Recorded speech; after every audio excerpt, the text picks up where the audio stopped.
throughout my life, I haven't had much direct communication with God. Please, God, let me win this competition. If I win this, it will be to carry out your will. Predator number 10. On the way there, God drew an image of just like a baby cow looking me in the eyes with this look of just like terror and fear.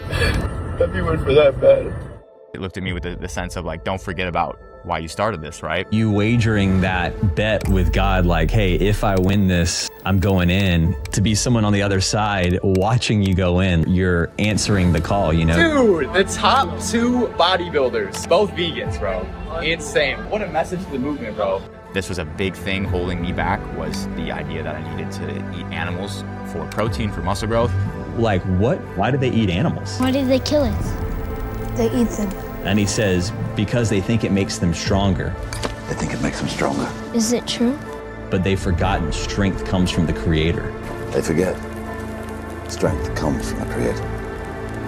Boom. There's nothing masculine about going to the grocery store and buying a piece of a corpse. Masculinity as a whole is about protection. It's about stewardship. It's about sacrificing your comfort for the well-being of innocent others. As a man, you know, I've got 2 good hands and I'm looking at these puppies suffering. Like, I'm not gonna just not grab one. Like, we have those skills and we feel the best when we are stewarding creation, right? That is what humans are made to do. And I believe that we were designed by God not needing to eat meat. Your brother debated Charlie Kirk. What scripture are you referencing? Genesis 1:29. Like, whoa, there's 2 of this dude? Like, he came out so strong. Should we stop other animals from being carnivores? Oh, there's no carnivores, human beings. They're necrovores. How did we fall to the point where we're eating something so far from our nature? The kingdom of heaven will be represented also by humanity beating its weapons. The things used to kill each other will now be turned towards growing food. Relationship between a fruit tree and a human, zero destruction. It's just abundance. Humanity is just gonna explode with revelation. Eden is possible here on this earth. You've taken a very unpopular public position, of which you should be commended for that. We got a lot of work ahead of us. Like you said, God, what do we do? Actually, hey, this is a golden rule towards the animal kingdom. That's what the vegan mindset is.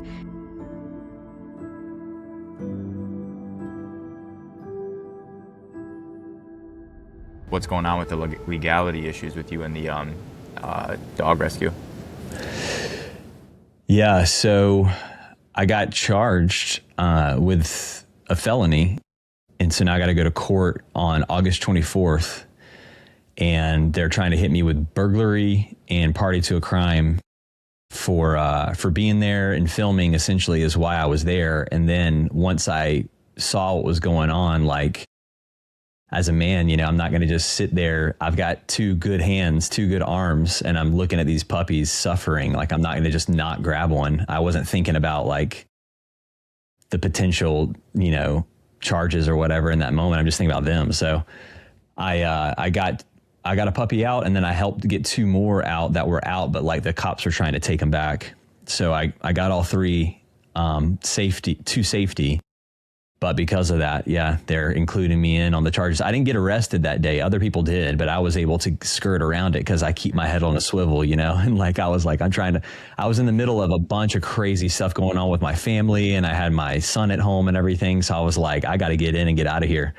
But hey, you know, it is what it is. There's a good legal team that's coming together. Wayne, who's the leader of the whole, you know, rescue itself, the organizer, he's a lawyer, and there's a couple of other lawyers coming on. We're all trying to figure out exactly how we're going to go about it, but the thing is to show up and fight it, because it's wrong. Like the law is wrong on this one, you know. So if we can fight it, that's how we move the needle on waking people up in the public and in the legal system as much as we can. So I feel confident about it. You know, you got to keep the highest vision. I'm considering the worst case scenarios in a very stoic manner, like to not be afraid, to remove that fear, but I'm like holding the vision of the highest outcome. Yeah, I think it can turn into a net positive at the end of the day. I was watching Urofsky. Did you watch the Urofsky Carb Strong interview?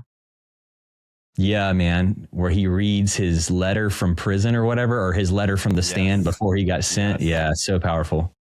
Yes, that one hit me. And then he was like, you know, he lost that one, but he was like, I'm waiting for people to, stand in front of court and the judge to be like, this is wrong, right? Like I can't detain a man for doing something as so inherently good, or convict a man. So that's hopefully, things play out how they should, but so far you're okay, you don't have cops coming to your house to bring you out in handcuffs, right? No. And I'm out in the islands now in Hawaii right now, so they couldn't find me anyway if they wanted to. I'm not where I'm normally at. But I'm so glad we're talking right now because, I'm on the other side of this. It's definitely really activated another layer and level in me spiritually, with this kind of adversity and quote unquote persecution, if you will, for the mission. It's like really doing some alchemy on the mind, body, spirit right now for just galvanizing, the strength around the important parts of all of this. Man, I'm so pumped on this Nature's Tea Booster because James and I were talking about the fact that there needed to be a vegan tea booster alternative on the market because, for me, I've been taking Tonkat Ali from Organic Muscle and have had amazing results with it, but separately I've been taking pine pollen, zinc, vitamin D, all in different pills and stuff. And the last thing I want to feel like is like some test subject just taking all of these pills every morning. So I'm so great that it's all in one because it saves time, and also I feel like it's going to save money because, right, you have to spend all this money on these extra products, but you just get one shot here with this one. Testosterone is such a massive conversation around the world. You've got the Joe Rogans of the world and everyone talking about different ways that they're keeping their testosterone up. If you're eating food that, like, grass-fed beef, or in my case, elk. I don't think there are any risks to eating animal foods exclusively. I've been on a pure carnivore diet for about 2 months. We don't realize this, but fruits and plants, they have hormones in them as well. If you look into the work of Anthony Wright, the plant kingdom adapted in parallel with humanity in such a way that our endocrine system is a perfect match with the endocrine system of the plant kingdom, and we work together to support each other. And so I think, the same way that you want to cut out the middleman when you're getting your protein, and instead of eating animals, just go straight to the plants, I want to cut out the middleman and just get, my testosterone support straight from the herbal kingdom. Use code CAM at checkout for 20% off. And it's awesome that you're over there. You're in Bali now. So we're both in these these high vibe islands, tons of fruit, tons of spiritual, crazy history and everything. How you feeling since being over there? Yeah, so it's interesting you use the word high vibe because I got here. Have you been to Bali? Yeah, I've been to Uluwatu. That's it. Nowhere else. Okay. Yeah, I've heard Uluwatu is the best as far as vibes go, but I got to Canggu and the vibes were very materialistic, very tourist. I couldn't find a fruit stand for the life of me. I ended up being able to find a supermarket where I could get some fruit, but the energy there was not the best at all. I'm in Ubud now, which is kind of far out by the farmers, which I like. I like the calm, the peace, the fruit stands out here. But I was very surprised to see that. And then also going through Korea too. I don't know if you've ever been to the Korean airport, but going through there, I couldn't find a vegan option for my life. I couldn't find anything. And that place was also extremely, the energy there was extremely materialistic and dystopian almost. But that also gave me a little bit of motivation, a little bit of drive, kind of looking around and seeing the, how this spirit, the spirit of consumption and constant consumerism can really affect a society. But, I'm in a place right now where the vibes are a lot better. So I've got some durian on the counter over there. I'm going to eat soon. So I finally settled down after about like 48 hours here. But yeah, right now I love it because I'm in the tropics more instead of the city. Nice. Yeah, I've heard that about Canggu or whatever. It reminds me of what I remember India being like when I visited there, just the chaos and the cultural kind of flow there, and especially what I've seen on videos and stuff. I mean, Bali's a wild place. I know Ubud's got that it's like its own little temple in the jungle and kind of tucked away. It's wild to me too. Bali means sacrifice in I guess what language? I know it like Hindus, they say Bali, punch Bali for like sacrifice for the 5 sacrifices of Gadamai. But so there's like definitely an interesting energy, you know, over the history of that island and what kind of archetypes and things are playing out there. But I know it's attracted so many really good, you know, plant-based energy and fruits and what we're going to talk about today, agroforestry, the spiritual side of it all and everything. So I think you're in a good spot to be having this combo. Yeah. So I'm looking here. It says the island of Bali is called the island of the gods because daily life centers around these sacrifices. And the sacrifices, okay, so these palm leaf baskets that I see everywhere. So I don't know if it's animal sacrifice, but yeah, they definitely have these offerings that are everywhere. Yeah, they burn them out at the front for sure. Mm-hmm. Yeah, so who knows? Yeah, there might not be as much animal sacrifice in their cultural history. It definitely happens even in the Hindu religion, as we showed in Christspiracy. But I know like James Aspie has done a bunch of like work there in the slaughterhouses and everything too. They got some gnarly slaughterhouses there, bro, like some crazy slaughterhouses. So, you know, it's everywhere, but that's what I want to talk about today. So, jumping into it, you and I have been chatting back and forth ever since you won your bodybuilding competition, and you just been like crushing it, just on fire, heavy on the social media, like getting the message out in such a beautiful way. I talked to your brother. It's probably about a year, 2 years ago now, after he debated Charlie Kirk with our mutual friend James from the Jesus Way podcast. So he and I have connected. We've been talking, but then you come out of nowhere. I'm like, whoa, there's 2 of this dude. Like your brother was just so like, he came out so strong and with just such a fire. And, you know, he's got just his thing going on that's so cool. And I didn't even realize that he had you as a brother and someone that just comes out and you win this competition. And then you just start like doubling down on the message.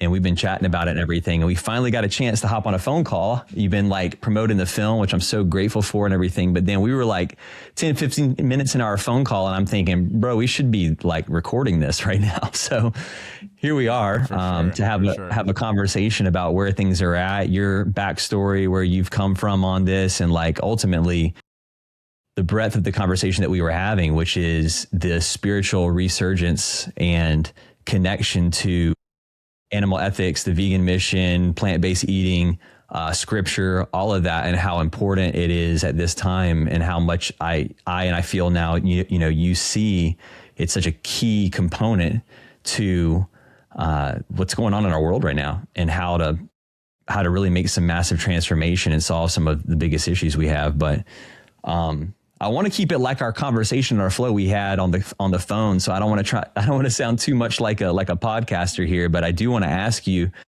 like, talk about your journey to this again before we fully, because I know we want to get straight into the topic, but like, give us the cliff notes on your journey of how you got here. Yeah, I think it's actually pretty important because it's like, for me, it was 3 months ago that I really started talking about this stuff. And, you know, 3 months later, it's kind of like, poof, you know, it's like I'm in it and this is what I'm doing. And I can't even think about anything else. So before then, you know, I've been, long story short, you know, had a transformation journey with my own self-development, built my physique, my confidence, businesses, not like crazy success, but like, you know, as a young entrepreneur, just building. And then I was put onto veganism about 4 years into my self-development journey, where I was like, hey, I was becoming aware of, you know, health, spirit, you know, all aspects of, you know, self-development, really going deep on these non-mainstream things. And like veganism didn't even touch my mind until my brother Michael, some of you guys watching this who know the Charlie Kirk vegan debate guy, he saw it at a Winner's podcast, and he a debate, and he like couldn't refute it. He's a pretty logical person, a very logical person actually. He couldn't refute it in his own mind, and so he did more research, realized you can be healthy on a plant-based diet. What we did to animals is completely just unjustified when it's not necessary when you actually look into it. And then he brought these things to me. I converted. Took a little bit of battle. I had to get the spirit out of me a little bit. It was tossing and turning, but once I watched Dominion, it was out. And then, I committed to the competition because I realized, this was a big thing holding me back, was the idea that I needed to eat animals for protein, for muscle growth. Once I realized this wasn't true, I was like, let me at least do this. I want to do something. Now, in between the span of my prep and the competition, there was a competition in between that I got 8th place in. I didn't do very well. And I was like, I need to do another one. I need to get this pro card. I need to win it. So I come in to do another one. That was 5 months later. Now on this one, on my way to the one that was this most recent one, that was about 12 months after going vegan, maybe a little more like 14 months. I was sitting in the car, and the time period of this prep, I was so much more focused on myself, my business, my pride, revenge from the last one, other people's idea of me seeing me lose the last one, all of it, my pride, right? And I didn't think much about why I started in the first place, to prove what was possible on a plant-based diet. So, a step towards people not needing to eat animals. And on the way there, throughout my life, I haven't had much like direct communication with God. Like I haven't feel like, I've felt much, of it. I felt spiritual, etc. But like not a completely an outside source really saying, boom, throwing something at me. And it was on the way there, through an image of just like popped in my head, just like a baby cow looking at me, a calf, looking me in the eyes with like this look of just like terror and fear, and like just like obviously it didn't speak, but it looked at me with the sense of like, don't forget about why you started this, right? And at that point, I just reflect, like it hit me on how, when comparing the actual mission I was on in the first place to my own pride, to my ego, to my own satisfaction, to just that single dairy calf, right? In comparison to that, my pleasure is nothing at all. And of course, when you expand it out to the billions and billions and billions, your minds can't even comprehend, but just think there's something powerful of like that one-to-one thought of just thinking, just thinking about the one animal and what it's going through. And then at that point, it was just about a 40-minute drive to the venue.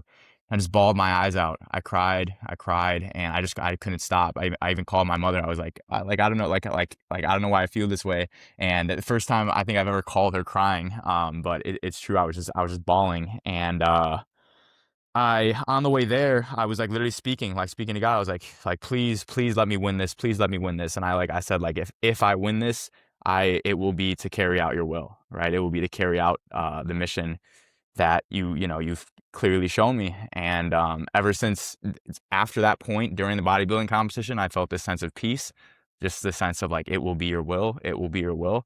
And there was about 16 guys in my division, and it was competitive. I was sitting in the backseat. I was like, this is gonna be tough, but if I win, it will be your will. And I ended up winning my little group, moving on to the next one, winning that one. And there's just 2 guys at the end. And I was at the pose off. I was, hitting my poses and just thinking, like, if this happens, this would be absolutely insane. This is for a pro card, OCB pro card. And I was sitting there waiting him to call out my name, and he just called out my name, and I was just like, oh my gosh. And once I won that, like at that moment, I knew, I was like, all right, this is my life now. And I took some time to kind of absorb, like the day after, just to kind of like chill and absorb. But like consistently as the hours went on, I was like, I just felt my spirit being like, you need to speak about this. You need to speak about this. You need to speak about this. Whereas before I would like put little like things on my story here and there. And then right after that, I was like, all right, this is what I'm doing. This is what I'm doing. And not to go on too long here, but after I decided that's what I'm doing, I was still holding on to like the male self-development stuff, which I still coach it and preach it, and less coach it, but more like talk about it and think it's very important. But like all I can think about is the animal consumption, what it does to our spirit, our mind, body, soul, and then also fruitarianism, like the more light side of things. Like the dark side is, you know, really realizing what animal consumption does. But as I've done this fruitarian diet for about 60 days, a little more than that now, I've come to realize how abundant the other side of it is, right? Like, you know, the plant-based diet itself is great, but it's like the next level is like the fruitarian diet has really been another passion of mine, which is like the veganism, most important for, like, it's a baseline, and then the fruitarianism is like from there, where do we reach Eden, essentially. So that's my story of how I got here. And that bodybuilding competition was about 2.5 months ago, and ever since then, it's like, you know, it's been pretty nuts for me. Social media has grown from 2,000 to 40,000 followers on Instagram, and just like, but more important than that, it's just been like every single day, it's just like I feel mission focused, which is great. And here we are today, speaking to one of the men who I, maybe the man I respect most in the mission, because I mean, the word you're spreading is probably the most important thing that needs to get out there when speaking of spiritual veganism. Oh, man, I appreciate that. The respect is mutual, bro. I mean, it says something about you wagering that bet almost with God, like, hey, if I win this, I'm going in. And then to be someone on the other side watching you go in, like you're answering the call, you know, you're following your side of the deal, because I remember seeing that post come across my feed. You know, the algorithm knew I was going to like that, like it did everyone else who liked it with you and the other vegan. And I love that you highlighted the statistical anomaly of that, because I use that argument a lot. I have some bros from over the years who know what I'm about with all of this, but they love to argue with me about, you know, why performance is better with meat, and for whatever reasons and whatever data they're getting that from, or not, more like anecdotes or whatever, but they're trying to always like trigger me. You know, they'll send me things in the comments. Because they're my old boys, and like, they know I'm not going to like get pissed and like disown them for it or whatever, or anything like that. But I'll always tell them what I think right after. And that's what keeps it fueling. Right. And I've used that argument, and that's the one that like really, because we've got Erling Haaland or whatever right now, the Swedish, Norway. Is it Norway? He's the soccer player, biggest soccer player in the world probably right now, alongside Messi. He just blown up this World Cup. And it's almost like this psyop, bro. Like every 3 posts on my thing are him talking about eating like organs and milk and eggs and all this, and how, and like everybody's just praising it, because he's like, brutal. He's representing this like raw meat kind of carnivore MD based thing or whatever. And, you know, I get these kinds of posts from these people, but I'm just like, bro, like, you can send me that all you want. But the fact that we have vegans or plant-based diet, you know, people eating a plant-based diet at the most elite levels of athletics across the board, the fact that we even have as many as we have is insane, because we're talking about, you know, somewhere between 2 to 3% of the population, maybe.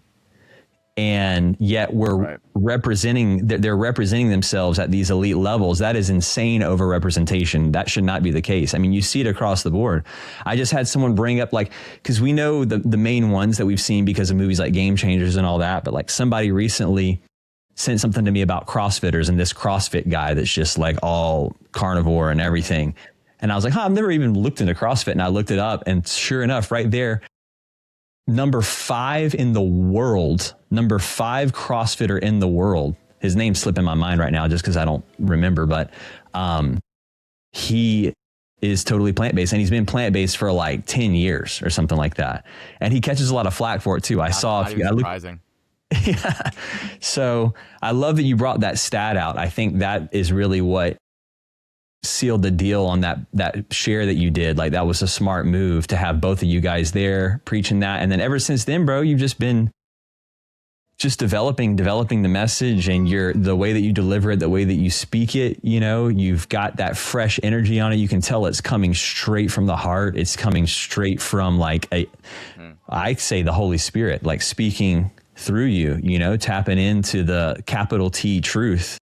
So I kind of want to talk about that a little bit. This is what you and I were talking about on our call, in a large portion of it, that, when we're speaking about this, we're noticing, we've noticed, and you even clarified it further in some ways that got me thinking just how so many people who already get the message in the plant-based or vegan world that shy away from the ethics quite often, and yeah, in a way it's like, I think it's because there's been an association with some of the ethical message being really aggressive, where you get this idea of the quote unquote militant vegan or the extreme vegan or whatever. And sometimes it gets associated with like really progressive far left ideology or whatever it is.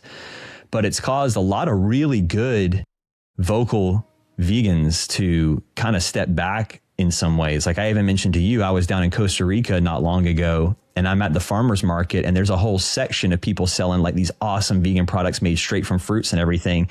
And I get to talking to all these different guys, like 10 different people. One of the guys was vegan for 65 years, this dude.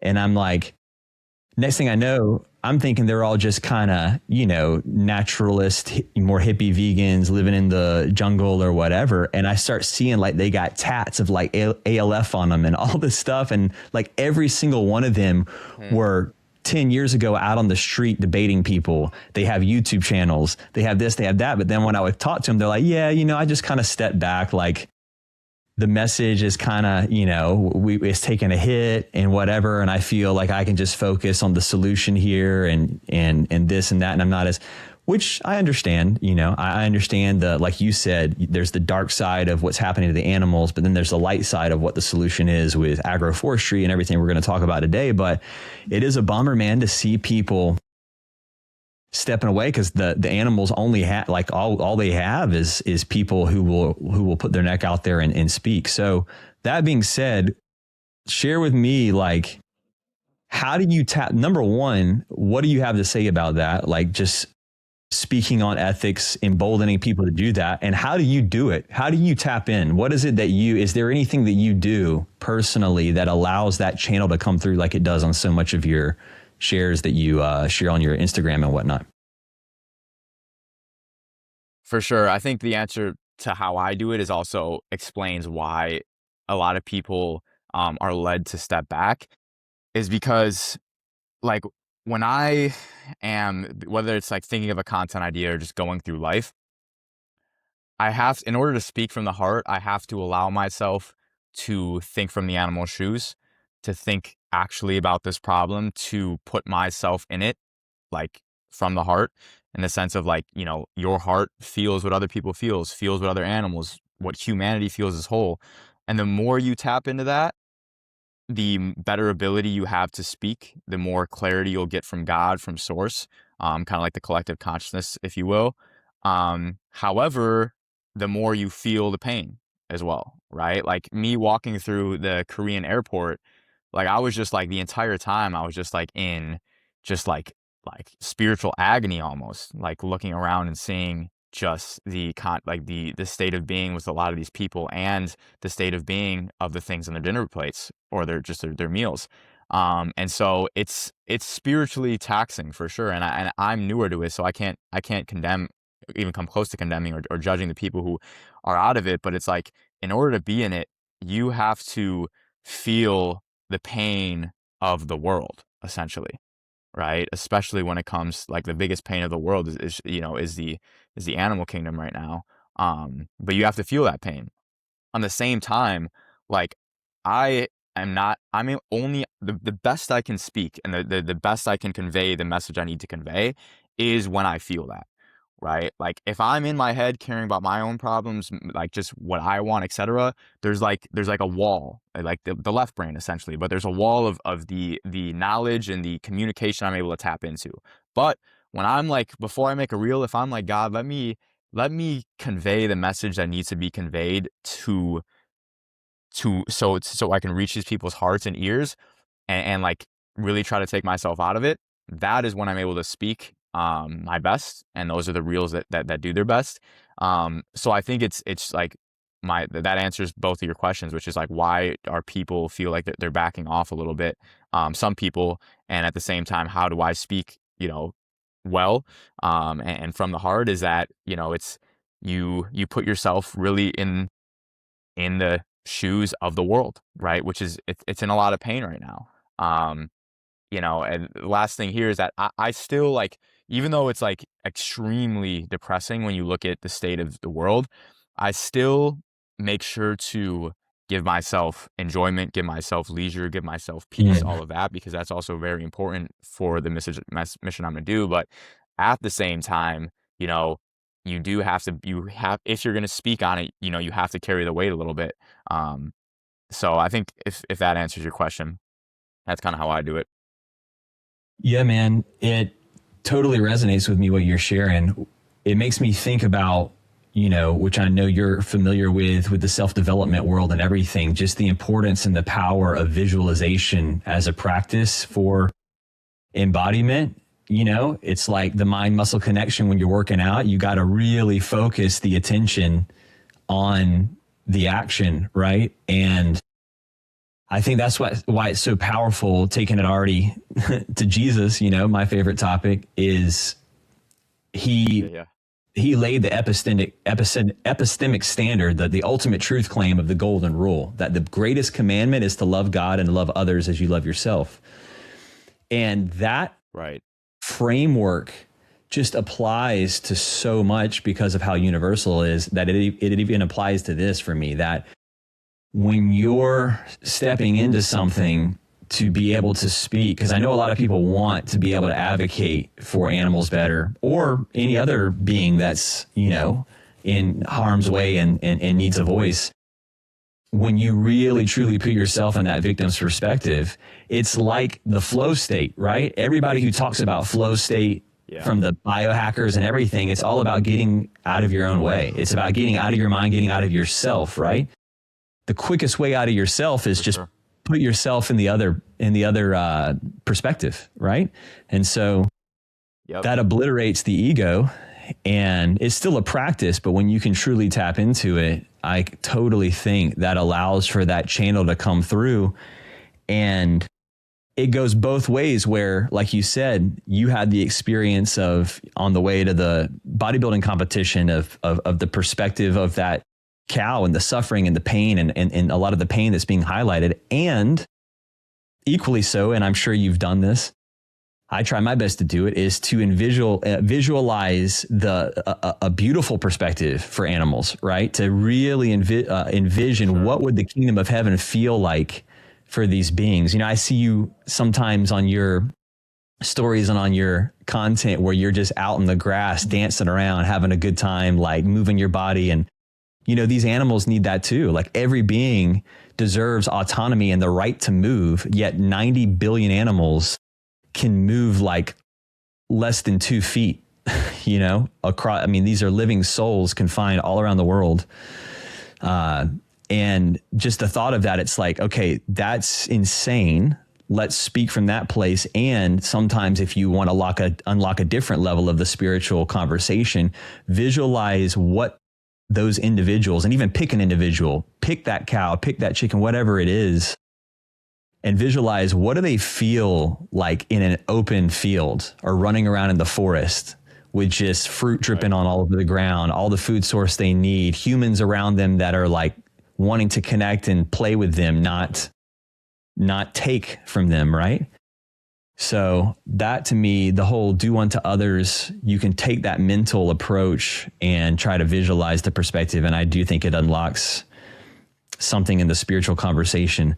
And yeah, man, speaking of the spiritual conversation in general, that's what I'm so just pumped about your approach to everything, is you don't shy away from the spiritual aspect. So on one hand, we've just talked about how I've noticed, and since you've been doing this, you've noticed so many people with amazing voices that maybe have stepped back or just aren't activating it to the level that they maybe could, which, by the way, I want to give a caveat. Not everyone needs to advocate for animals on social media. You've talked about this. I talk about this. Maybe you're a cook. Maybe you're just meant to there's so many different places, but at some point, even if you're someone that's behind the scenes and you do this, you're going to have a moment where you're going to be put in a position to speak your truth, right? Even if it's just to one other person in the back room of some place. And I know we all want to actually be able to speak our truth. So I really do think what we just talked about applies to everyone, even if it's just because if you just impact one person's life one-on-one somewhere, it's just as important as going out on social media and, talking to 10,000 people that may or may not just swipe past you, right? So you have their undivided attention. Sure. But that being said, in the same way, the spiritual conversation has its own, different, how do you say it, taboos to it, right? Because especially in the vegan world, one thing I kind of expected, but I wasn't totally expecting fully. Like I got a little surprised by when I released my film and everything, there was definitely a corner of the internet or, places that were giving some pushback, like, oh, we shouldn't associate spirituality with veganism. It's just an ethical thing at most.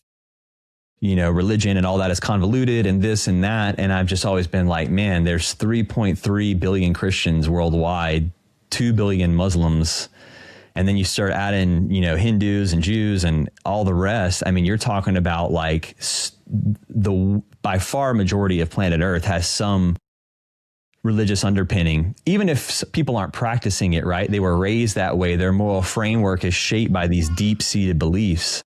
So that being said, I love that you're really bringing a spiritual aspect to it, not shying away from it. And I'm just curious, like, what is it? Like, do you feel the spiritual component of this is the one of the most vital pieces? Can you remove that and still, like, where do you stand? I think it's we are delayed a second, which is why I'm not saying anything in between. I will just let you speak. But I think it's the most important. And the spiritual and the ethical go hand in hand. But I think like the ethical, like cognitive reasoning, when we look at the ethical aspect of it, it's like, yeah, it's the worst. But that's still at the mental level. And after being out of it for as long as I have, where I've kind of fully like have a clear view, freed myself like it feels from the addiction, the spiritual aspect is the strongest, right? When I'm looking at these people consuming like and just the consumption of our culture and seeing these animals on, these chickens on sticks and all of this, I don't feel it up here, right? I feel it in my spirit, that my spirit wants nothing to do with that, right? It wants nothing to do with the consumption of that death. And that is something that is like there's very few things I'm more clear on than that feeling of distaste for that, right? And so I think the spiritual aspect, I mean, spiritual is nuanced, but it's you can hit it in many ways. But I think like the spiritual aspect of what the consumption really does to our souls, to the way we function, to the entire planet as a whole, when you look at it like that, it's like, it's so convicting and so undeniable. And I think that just there's a line between the ethical and the spiritual, because like the ethical is more about like, hey, when I look at my moral values, this doesn't line with my moral values, right? Like I said, it's at a cognitive level. Whereas like the spiritual level, it's like, it is, I don't even know how to describe it. It's like,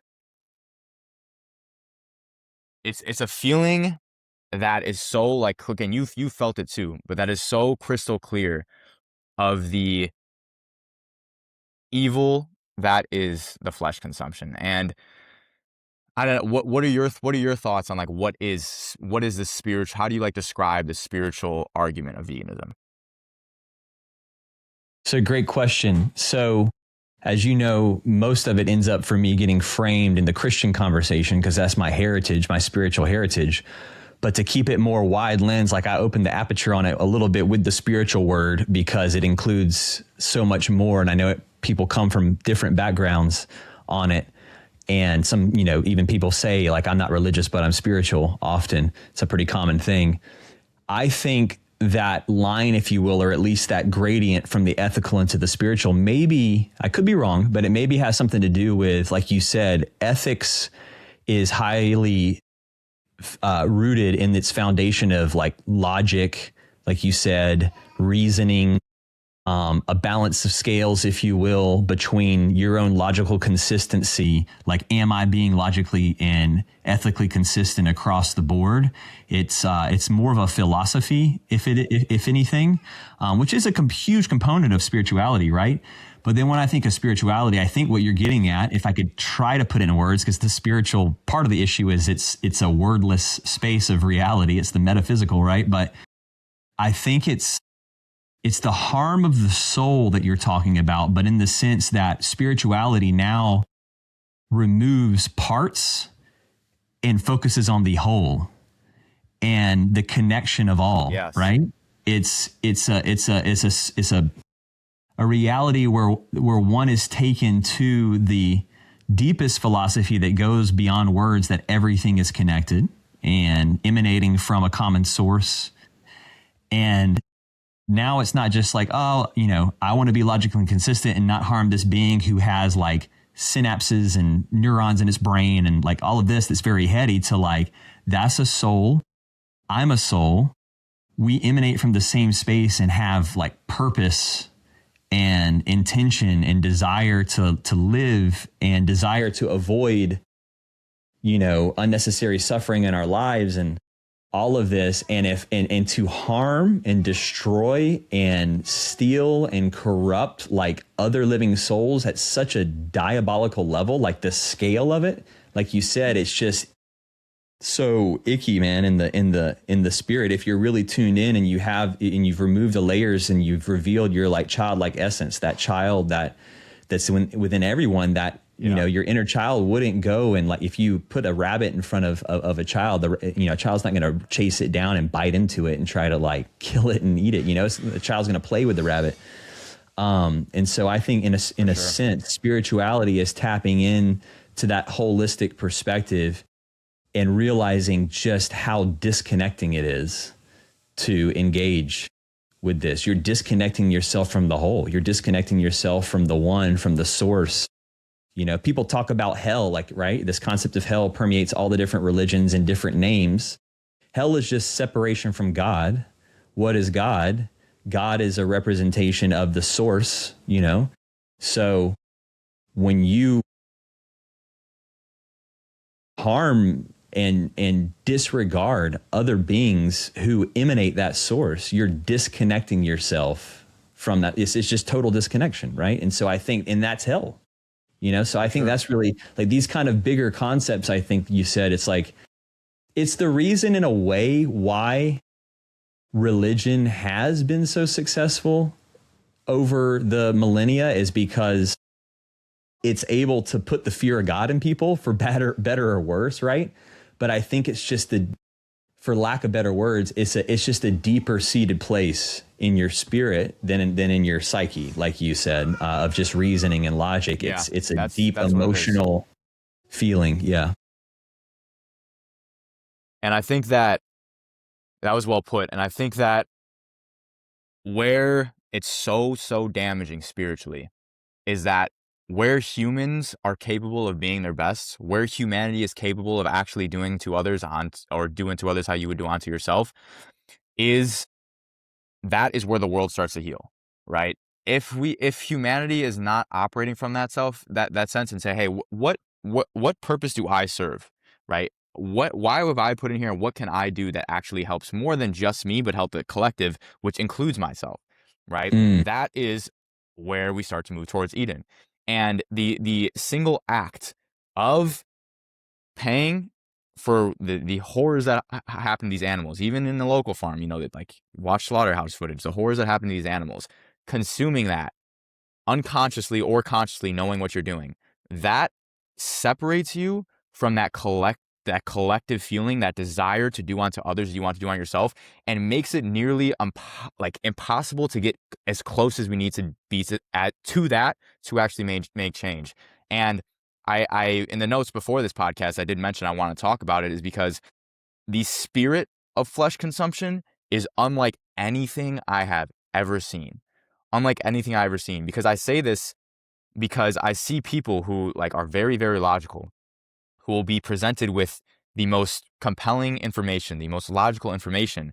And I have never seen so much tussling and turning and avoiding and selective ignorance for any topic, like unreasonable for this one. And I've seen it so much for this one compared to anything else, that it's lead me to that feel that there's indefinitely a evil spirit within it that enters you when you are consuming this death, when you are consuming this flesh.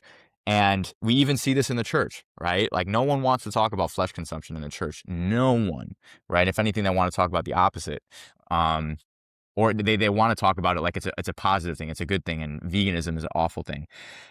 So yeah, to summarize there, I think that separation that we do with our dinner tables and consuming that is a fundamental piece that is separating us from operating at the level we need to operate to start working together, right? I can't see a world where humanity starts working together when this is what we are consuming, right? At the cognitive and spiritual level. Beautifully put, man. You know, I think it's important, real quick, just for anybody who's listening that isn't aware of how deeply this matrix, this function of our reality of killing and consuming animals, how deep it goes to at a root level. It's connected to every single injustice, and in fact, arguably the source of that injustice. And so people could be listening to this conversation, or often you'll see it where it's just like, hey man, yeah, okay, cool. Maybe animals do need some respect or whatever, but like, let's focus on the humans first. Like, we got starving children, we got wars going on, like there's genocide, there's this, there's that, whatever the conversation is. But when you truly take the red pill on this topic, you realize that all of those issues, when you trace them back, they actually land in this spot. They actually land on this conversation. If you really want to get to the root cause issue, at the beginning of our film Christspiracy, we specifically put a quote from Henry David Thoreau, one of the great early American poets and writers. He wrote Walden Pond, survivalist. He wrote Civil Disobedience. He lived out in Walden Pond on just like nothing, you know, the original OG, like sustainability, live off the grid type dude in the 1800s. And bro was vegetarian, mostly vegan. I mean, he was vegan essentially because I don't know, he had to fish one time and he hated it. Like, let's put it that way. He did it, but then he wrote about how he felt disgusting after it, right? So, and he's in the 1800s. Yeah, he's living, but he had a bean field out in the forest. Such an amazing guy if you just look up Henry David Thoreau. But he has a quote that says, "There are thousands hacking at the branches of evil to one who is hacking at the root." And we talk about it in Christ.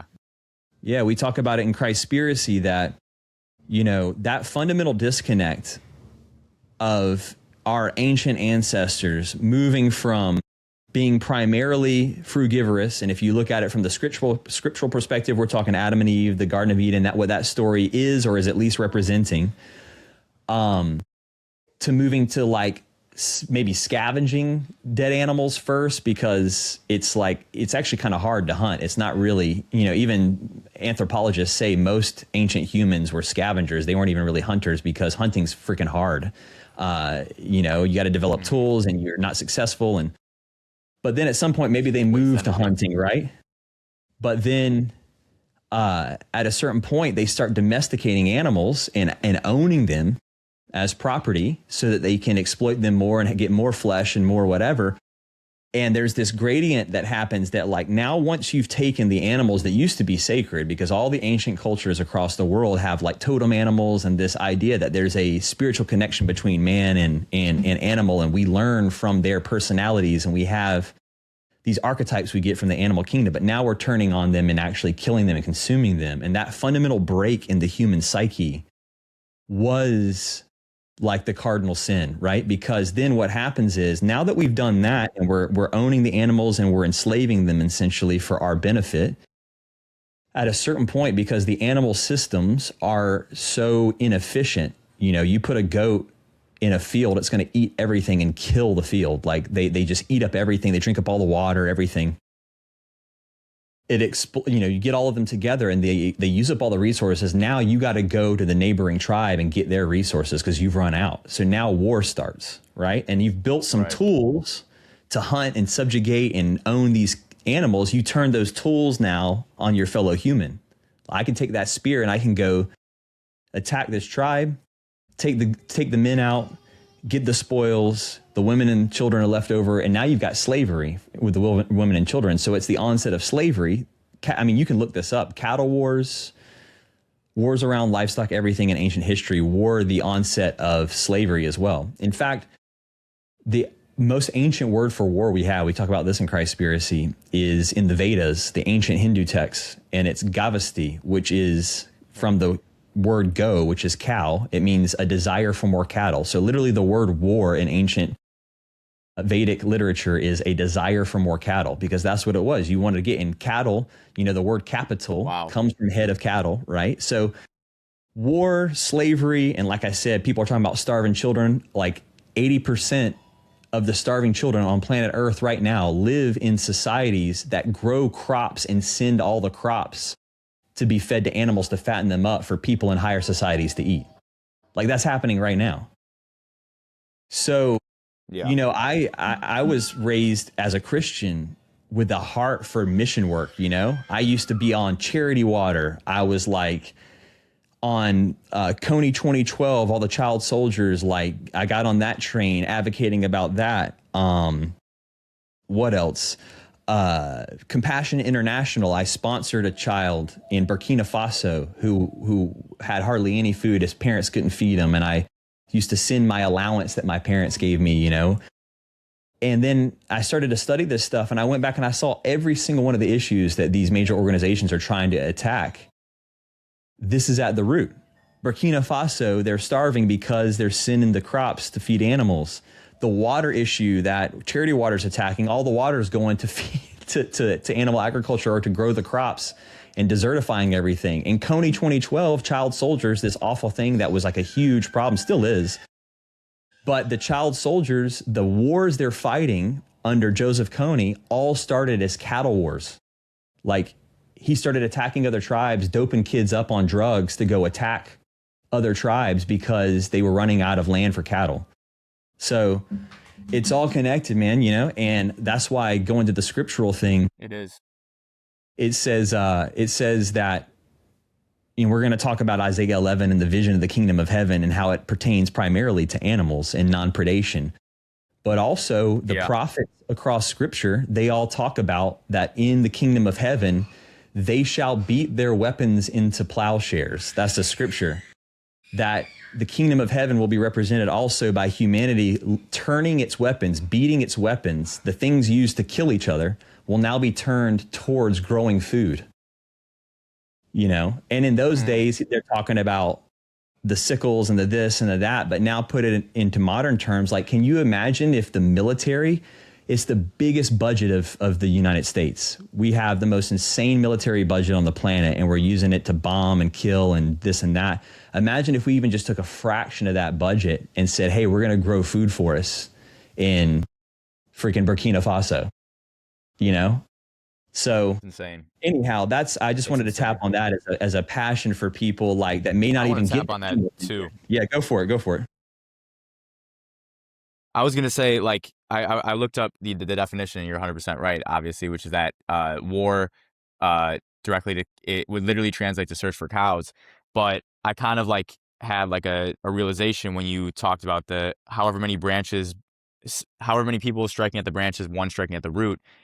That is why the spiritual aspect of veganism is so important, is because when you look at the spiritual aspect, it's how do we change the world, right? The spiritual aspect is the root of changing the world, because it changes behavior at the root level, right? Because hey, even if we're not eating cow, even if we're not eating animals, the thing is, if we stopped eating animals for the ethical reasons, which is we would change at the spiritual level. But when you look at it from the ethical level, it doesn't attack the spirit, right? And so I don't think that we could, the world can really get the message through just the ethical aspect. Now, let me clarify, the ethical aspect is foundational. It's very important. But there is a spirit, right? There's a spirit that doesn't want to hear the logic. It does not want to hear, and it won't hear, and it won't change whatsoever, especially when the majority is driven towards a certain thing. Like the collective consciousness is literally driven towards what we do to animals, and it doesn't care about the logic at all. And so the only way to really hit it is hit it at the root, which is hit the spirit of animal consumption. And, you know, how we do that, we're figuring out. One is talking about stuff like this, bring it to the forefront, talking about how much it really drastically affects the way we interact with each other, right? The way we interact with the world. And the crazy thing is, though, is that like the spiritual change that would happen if we started making this change would change the world for everything on this planet, everything, right? Whereas like the ethical aspect is just about the animals, very important again. But what the real change is for the collective, for the animals and the collective, for the plants, for the humans, for all of it, for planet Earth. And that's what the spiritual aspect really is. And that's the root, right? That's striking at the root. Now, like you said, everyone's hits different angles. Some people are going to be better at just hitting the health aspect. Some people are just going to be better at just showing their fruit farm and showing the light. But overall, I think the only way this message permeates and penetrates is through the spiritual aspect, which one of the best ways to penetrate the spiritual aspect is your research, my friend. And I do kind of want to lead this into, because I'm curious, you've been doing this a lot longer than me, is the spirit of animal consumption.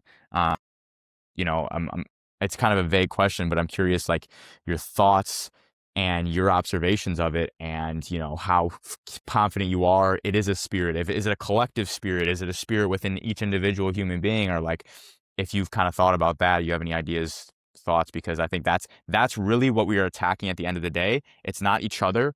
Like I've had this is a great mindset switch, by the way, for all vegans out there, is that I feel like I'm not arguing against non-vegans anymore. I genuinely feel like I'm having a conversation with the entity, like with the spirit. And I'm like, so I take the identity out of it, and I'm like, this person isn't unethical. This person isn't wrong, right? There is literally something telling them that doing this awful thing is okay. And it's like, it's clouding, it's a matrix. And so that mindset has really helped me, but I'm trying to figure out the demon in a sense, so I can really, you know, attack it. And so I'm curious if you have any thoughts on that, wisdom.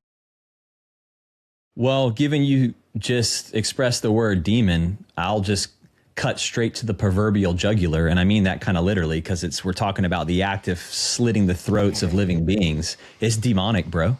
It's demonic. And yeah, you know, someone listening may or may not come from a religious or spiritual realm where you you cringe hearing the word demon or whatever, but give me a second, because I can even explain how, even from that worldview, we can classify it in an egregore sense. You know, a lot of these these ancient psychologists and philosophers talk about collective archetypes that build within the psyche of humanity that ends up affecting everyone. So whether you believe in a literal being or entity, or a formation of a collective psychological phenomenon, they could be pointing in the same direction. But I love that you said this, because you just once again click something for me just a little farther into clarity than I even already had it, about this issue with only focusing on just the ethical arguments, which again, like you said, absolutely vital. You gotta know the ethics, and you gotta hit those notes. But when someone geeks out, man, it's true. You're not talking to logic or reason anymore. You're talking to this overtaking of something in the metaphysical realm that's like completely shuts down critical thinking, right? And so it's such a great explanation, even for the ethical vegans listening who may not have a spiritual and think it's I mean, like, you all have seen it. You've been talking to someone, and then you just have to bow out of the conversation because you're like, okay, this person's totally checking out. And like, so overtaking. What I will bring up that I know is like one of my best areas of expertise on this, that was such a shock to me, when I first learned about it, the more I researched it, it just continues to just reaffirm the nature of this beast system, I like to call it, because that's the big, right? In Christianity, they talk about the end times and Revelation and like all of this, and they talk about the beast system, right? And I'm always like, bro, what's more of the beast system than all the beasts of the earth being confined and mutilated to death? But it goes back to this ancient story right around the time of the flood. And, you know, even if you're not, again, someone who subscribes to scriptures, we see now through the work of some of the great archaeologists and anthropologists that there clearly was this massive cataclysmic flood around the world. All ancient cultures talk about it, and that it was like this reset, and there's different reasons for it. But bottom line, in my tradition, which is the foundation of the tradition of the West, I'll just go with it because it makes it easy to explain. The story of Noah, right? Everybody knows that Noah takes the 2x2 animals on the ark to survive this flood, and it's this great reset, and he and his family come off. And in fact, there's been a total inversion on that story where now it's one of the main justifications Christians use when they say, oh, well, God allowed us to eat animals after the flood of Noah. So we'll get to that. It's an inversion. Before we get there, let's talk about what was happening before this flood, according to scripture. Okay.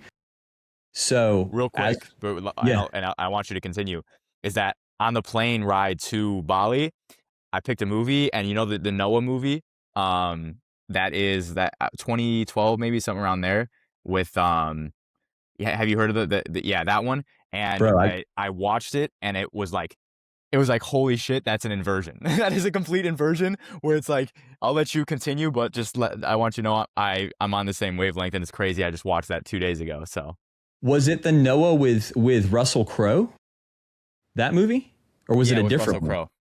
Okay, yeah. Dude, no, I've got a crazy story about that. Let me double click on that real quick, and I'll come back to what I was on with the demonic and the flood and how that all relates. But real quick, let me tell you this. So Noah, crazy story. I'm going to try to hit the cliff notes because it's a long one, but just so you can see the synchronicity of this connection and the fact that you just watched that. That's so awesome right before this conversation. So when I was awakening to all this and activating, it all started for me back in about 2012 heavily. I was already into it through my Daniel fast and stuff, but 2010 is when I went full vegan, and then by 2012 I was like fully ethical about it and really researching my scriptures. And around that time is when Noah came out, and I was going to a Christian conference in Southern California because I used to perform and play gospel music and stuff. And at this conference, Darren Aronofsky, the creator of that movie, came to the conference and gave a 30-minute speech between speakers to plead to the Christians there, hey, please don't come and trash this movie because it's not like perfectly scripturally accurate or whatever. Like, we've taken some liberties because it's a film, and every film does that. No, you know, even like renditions from old books, they add some stuff and make it better for film. We had to do that. He's like, but if you go and bash this film and tank it in the box office or whatever, like, Hollywood's never going to give the amount of money like they did to me again to make a movie like this.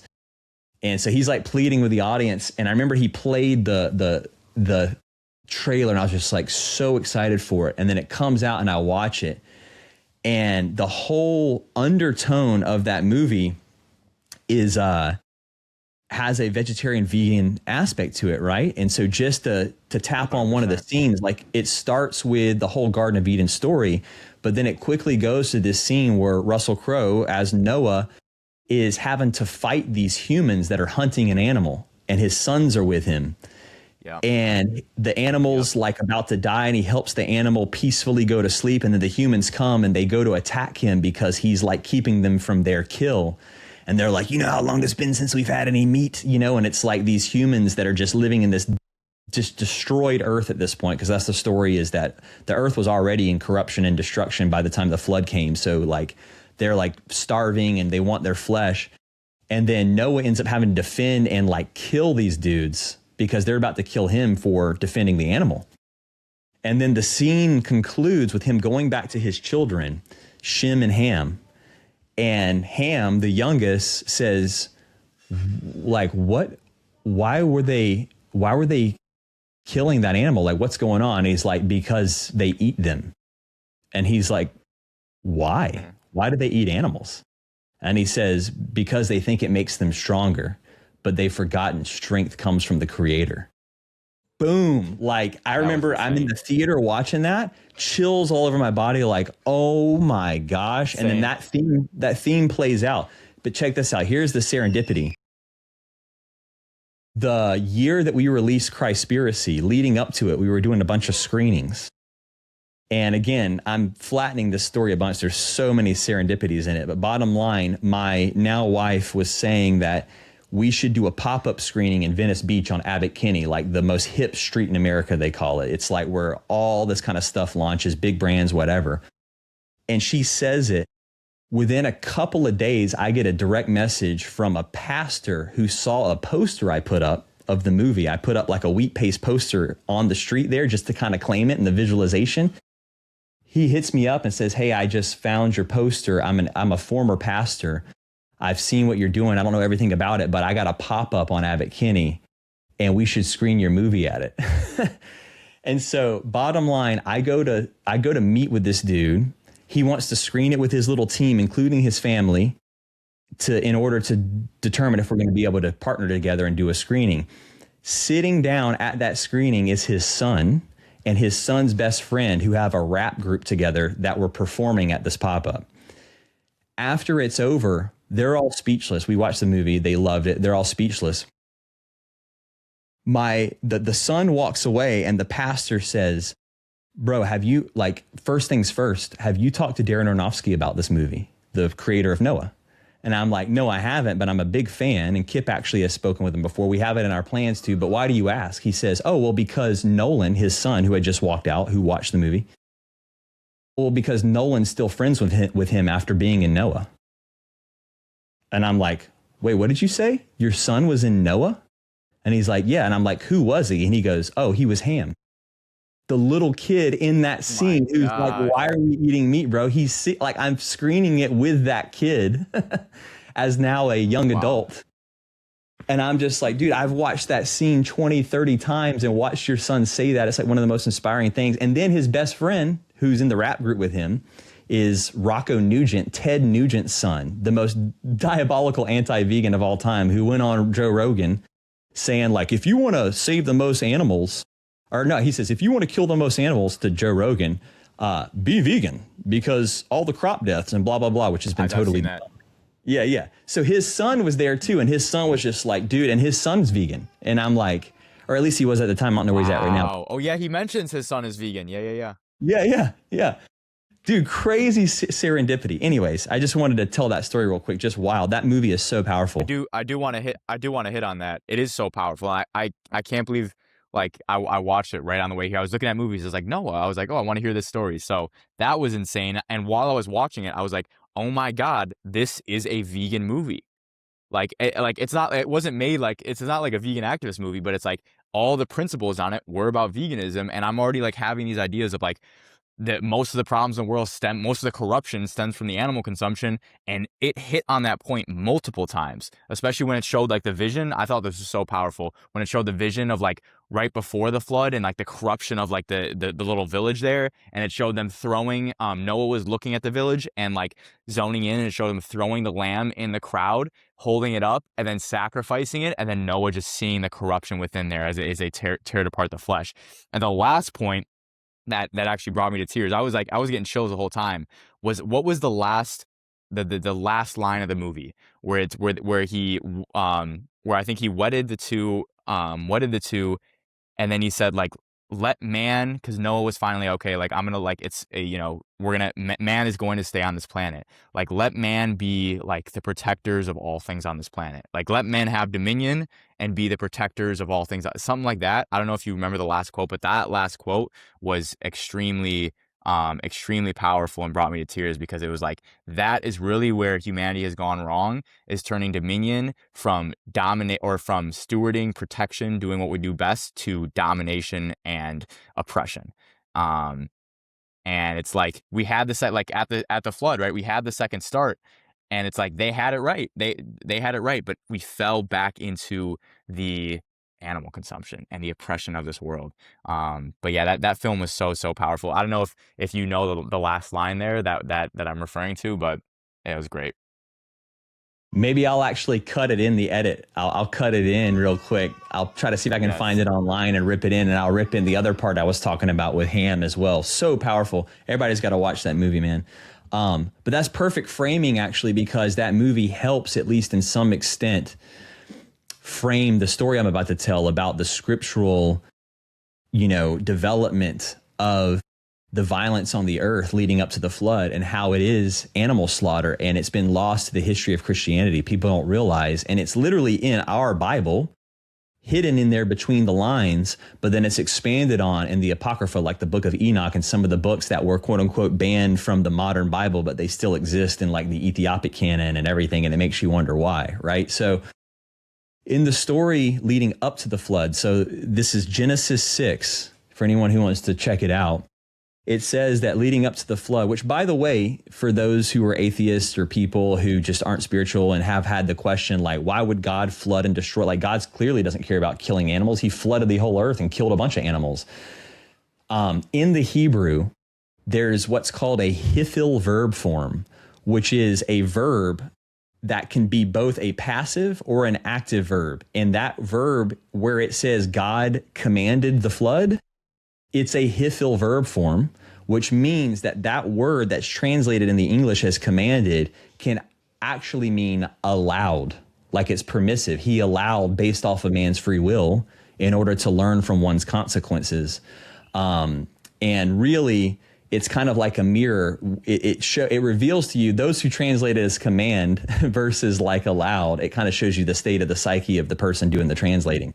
But bottom line, what's happened is the earth, we all know the earth's gotten to this diabolical place and it has to be cleansed. And really maybe what it is it's natural law built into our realm such that, the same way people talk about environmental causes and, floods and all these things are often linked to how humans are behaving on the planet and whatnot. It escalates things and things get out of disharmony. So maybe it's a similar thing where humanity, it just got so grotesque that the earth like self-imploded to protect and reset.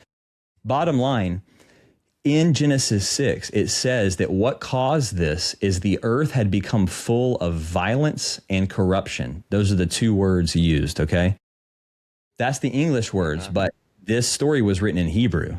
And the Hebrew is hamas, violence, like the Hamas, situation in the Holy Land. They get their name from that word violence. And the word destruction, sometimes translated as corruption, is the Hebrew word shakath, okay? Now, I learned this from one of my mentors, Dr. James Tabor, who is one of the top biblical scholars on the planet, specifically in the realm of the Dead Sea Scrolls, ancient Hebrew, ancient manuscripts. I mean, the guy. And he's the one that looked me in the eyes and said, you realize that word shakath is actually the same root word as shoket and shakita? You can even hear it in the way I'm speaking in English. That is the shoket. He's the priest who slits the throat of the animal in animal sacrifice. And shakita is the process of slitting the throat and bleeding it out. So shakath, which is translated as destruction or corruption, is more properly translated as mass slaughter, like mass, specifically animal slaughter. Okay? Because it's the plural verb form of slitting the throat of an animal from a priest and bleeding it out so that it can be roasted and eaten in sacrifice. Now, why that's interesting is because in Genesis 6, there's this anomaly there where it talks about how leading up to all this violence, what kind of instigated it is the sons of God came and mated with the daughters of men, it says. And it's been this anomaly for, scriptural tradition and theologians all the way back to the church fathers. Like, what does this mean? Some people think it's the sons of Cain versus the sons of Seth, that it's just like two different people groups. But now the more popular theory that you'll see all over the internet is the Nephilim, right? That fallen angels, essentially angels who became demons because they chose the dark side, the dark path. They end up becoming overcome with sexual lust for human beings, and they mate together and create this like human hybrid that's these giants that are all totally devoid of like the Holy Spirit and actual connection to God, because they've been foraged out of this demented, crossing of the dark side of demons with humans and everything, right? Sounds crazy, but this is what it's alluding to. And we know it because it's expanded in the Book of Enoch, where the Book of Enoch flat out says, specifically the names of the demons. And one of the demons afterwards, teaches humanity how to build weapons and make warfare and all this. Some of this is in the movie Noah as well, some of this lore. But the bottom line is, nowadays we've got tons of people talking about this, and they're relating it to the other ancient flood stories and the stories of the Anunnaki and metaphysical beings coming from other, dimensions, and all of this that we have in other traditions. It all kind of lines up. The point I want to get at is, like that word shakath and animal slaughter is hidden in our canonical text, if you look in the Ethiopic version of the story, which, like I said, is preserved in the Ethiopic canon, so it's still in the Bible according to the Ethiopic Orthodox Church. And in their version, which is the Ge'ez language, the ancient Ethiopic language, and in the Aramaic version, which is Jesus's mother tongue, there's a very specific reading about what the cardinal sin was of the Nephilim and these fallen angels. In the Greek version of the story of Enoch, it says that at a certain point, the fallen angels and the Nephilim began to sin against beasts, birds, and fish, and devouring each other's flesh one after the other. And so the way most modern Christians and conspiracy theorists that talk about this, they'll say, oh, they were sinning against the beasts and the birds by genetically manipulating them and creating hybrid species and all that. And then separately, they turned to cannibalism and they started eating each other, okay, because they're reading that Greek version. However, the Ethiopic and the Aramaic, Jesus' own mother tongue, reads this way, that the fallen angels and the Nephilim begin to sin against and injure the beasts and the birds and the fish of the sea, eating their flesh one after the other and drinking their blood, meaning the animals. That this is the cardinal sin. And basically what happened is these beings were just full of lust and passion and power, and they were trying to use humanity to gain more power on earth because they were stuck here. And bottom line, they started consuming all the foods of the earth, but eventually turned to the animals. Now, here's the final piece.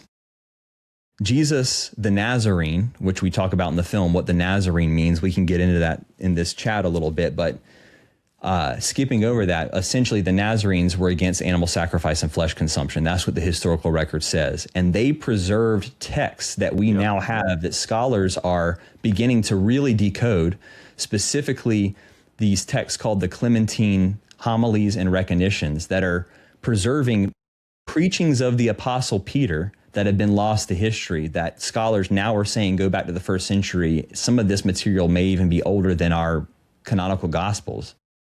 And in these preachings of Peter, of these texts, Peter talks about this story. And he expands on the Enochian element even more. And you know what he says? It's in Book 7 of the Clementine Homilies. Peter says that when these Nephilim and these fallen angels begin to sin and consume flesh and blood of animals, it says that they did this contrary to the nature of God, meaning that this was against God that they did this, right? And then it says that man likewise learned from them and began to do it too. And then it goes even further and says there is a cannibalistic element. Eventually they turned and began to cannibalize each other. But here's the indication. It says, for it's not a jump to consume the flesh of an animal to then consume the flesh of a human, because it's essentially the same thing. Bro, that's in the ancient Nazarene writing. So all that to say, it's a long-winded answer to explain that we've got this tradition in our own, the foundation of the West is Christianity, ultimately. In our own tradition, it's been lost to history. Literally, flesh consumption was a demonic inspired act that led to the ultimate corruption of man, to the point that the earth was flooded because of it. And then, like you said, afterwards, unfortunately, some of this spirit survived and it activated again. And we can get into all of that too, but like that's the spiritual. So you're talking about Now, for those who might not believe that story, sounds fantastical, whatever, think of it as then fine. I think there's reality to it. But even if you don't take it that far, think of it as an ancient allegory of humanity preserving in the best way they could through a form of storytelling how this archetypical kind of collective conscious shift happened because of this act, right? And it created these egregores and these entities amongst our own psyche that now, someone comes along and says, like the prophet Daniel, oh yeah, I don't want to eat the flesh of Babylon, please. No, thank you. And then everyone says, oh, no, you got to do that. You're going to get sick. You're going to, no, like, this is what happens. This is what you're talking about. It's like a spirit of that ancient demonic force coming through and saying, oh, we got to keep this thing on the rails. We can't question the flesh thing because it feeds the demon, you know? For sure. That is, the thing about, like, I don't get into the scripture much. Like, if I'm having a debate with a Christian, because of my education, just from reading the Bible and your film and talking to you, I'm able to, especially when it comes to the New Testament, just say that all the evidence, the evidence surrounding Christ points the direction that he was against eating animals and killing animals. When it gets to the Old Testament, I just don't have enough scriptural knowledge to strongly, argue all the points. I just don't. However, when I look from a clear point of view, again, being flesh free for almost 2 years now, I'm like, the demon isn't in me because I could see it clearly now. I could see the flesh consumption clearly. For me to put my hands in an animal in the way that it requires for the animal to get to my plate feels demonic. It doesn't feel human. It feels like I'm going against my nature. My nature is to eat fruit, right? Or plants, but specifically fruit. Feels like I'm going against my nature. And for me to put that inside my body now feels like I'm doing something demonic. Feels like I'm consuming a corpse, like, of this lower vibration. And when you add the ethics into it, all of it all leads to that. And then the scripture also backs this up, which is like, when you combine the two of just like the actual human inclination towards flesh consumption. And I mean, like, you talk to people, ask them, hey, would you be willing to do what we do to animals for them to get to our plate? Whether that's local farm or factory farm. More people are willing to do local farm, but barely anyone's willing to do the factory farm things to the animals, despite 99% of people paying them. Why aren't you willing to do that? Right? It's because in here in our heart, we have no inclination towards harming animals. We know it's evil, right? And so the devil and the forces at play have been able to put these barriers up, these walls up of ignorance that allow us to do these horrid acts and convince the entire world that they're not horrid. But the closer you get to them, that's the craziest part about animal consumption to me. Not the craziest part, but the crazy part is that the closer you get to it, the less you want to eat it. Right? The closer you get to the reality of it, the more the clearer you are of it, the less you're enticed by it. Which is the opposite of fruit, which is like, there has to have been like in the story you used, is that it was literally the Nephilim, or my dad calls them the Nephilim. Is that a different way to say it? Nephilim? It might be. It's Nephilim, or Nephilim is I think the technical correct way to say it. Yeah. Nephilim. So yeah, the Nephilim is a perfect example of, say, hey, how did we fall to the point where we're eating something so far from our nature and so low of us to do this to an innocent being, where it doesn't even like do much for us, right? Fall into this evil. It is explained in that story through literally evil convinced us or showed us this. And I do agree that cannibalism is not much of a deviation from eating animals. Yeah. Well, to your point about eating corpses and the way that feels, that pings me to another question you sent, or that you asked, like, hey man, people, because they do it to me too. It sounds like they've probably brought it up to you. Well, like, going to Jesus now, if Jesus was so all about this, why didn't he just outright say to not eat meat? Why didn't he outright condemn it in our scripture?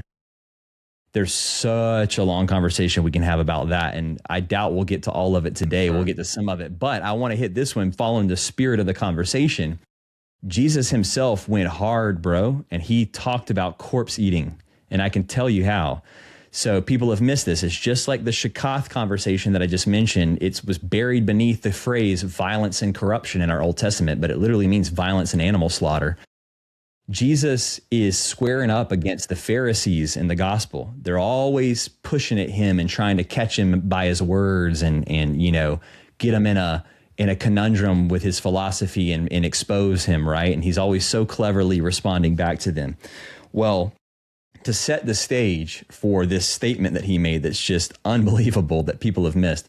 Firstly, you got to understand that there's a scene where he and his disciples are walking through a cornfield.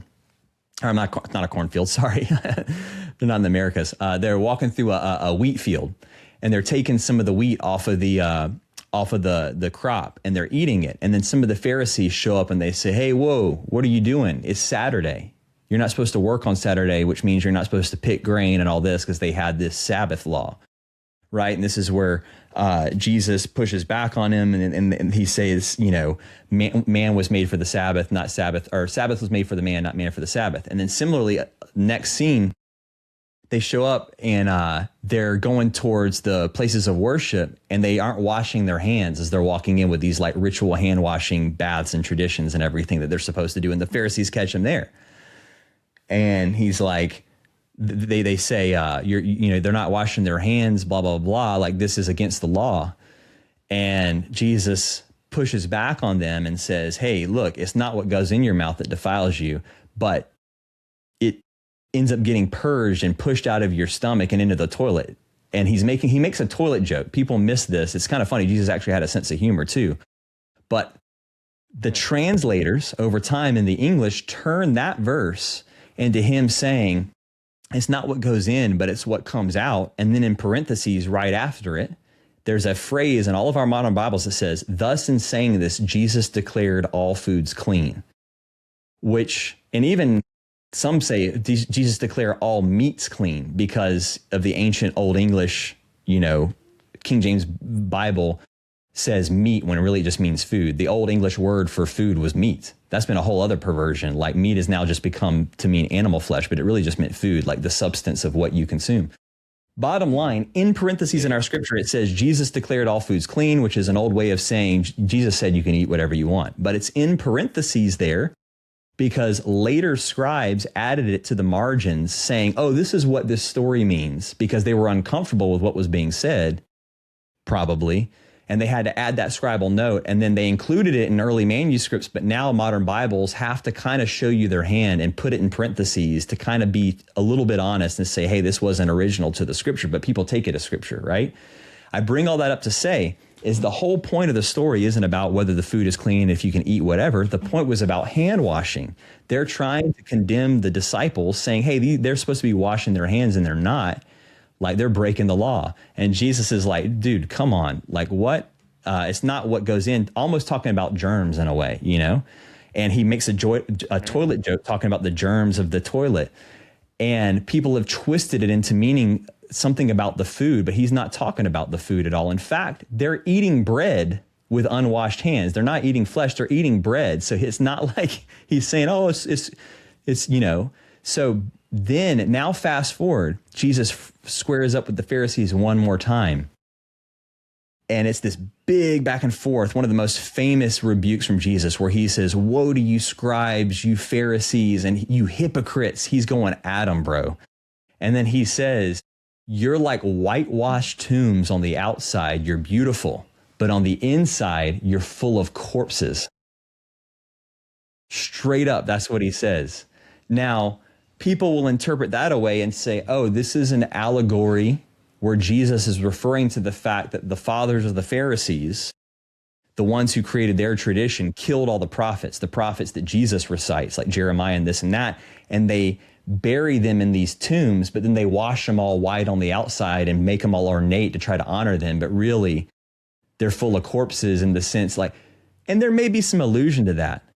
But bro, in that verse, the word that's corpses is the Greek nekron, which literally refers to, human corpse, but often animal corpses.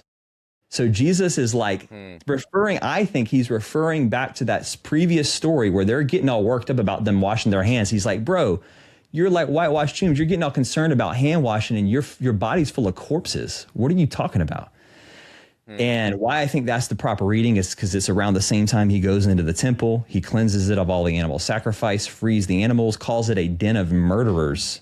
You know, talk about being an extreme animal activist or whatever, and people get mad. Bro, our hero Jesus was going into the slaughterhouse and calling people murderers. Like, dude, this guy was on it.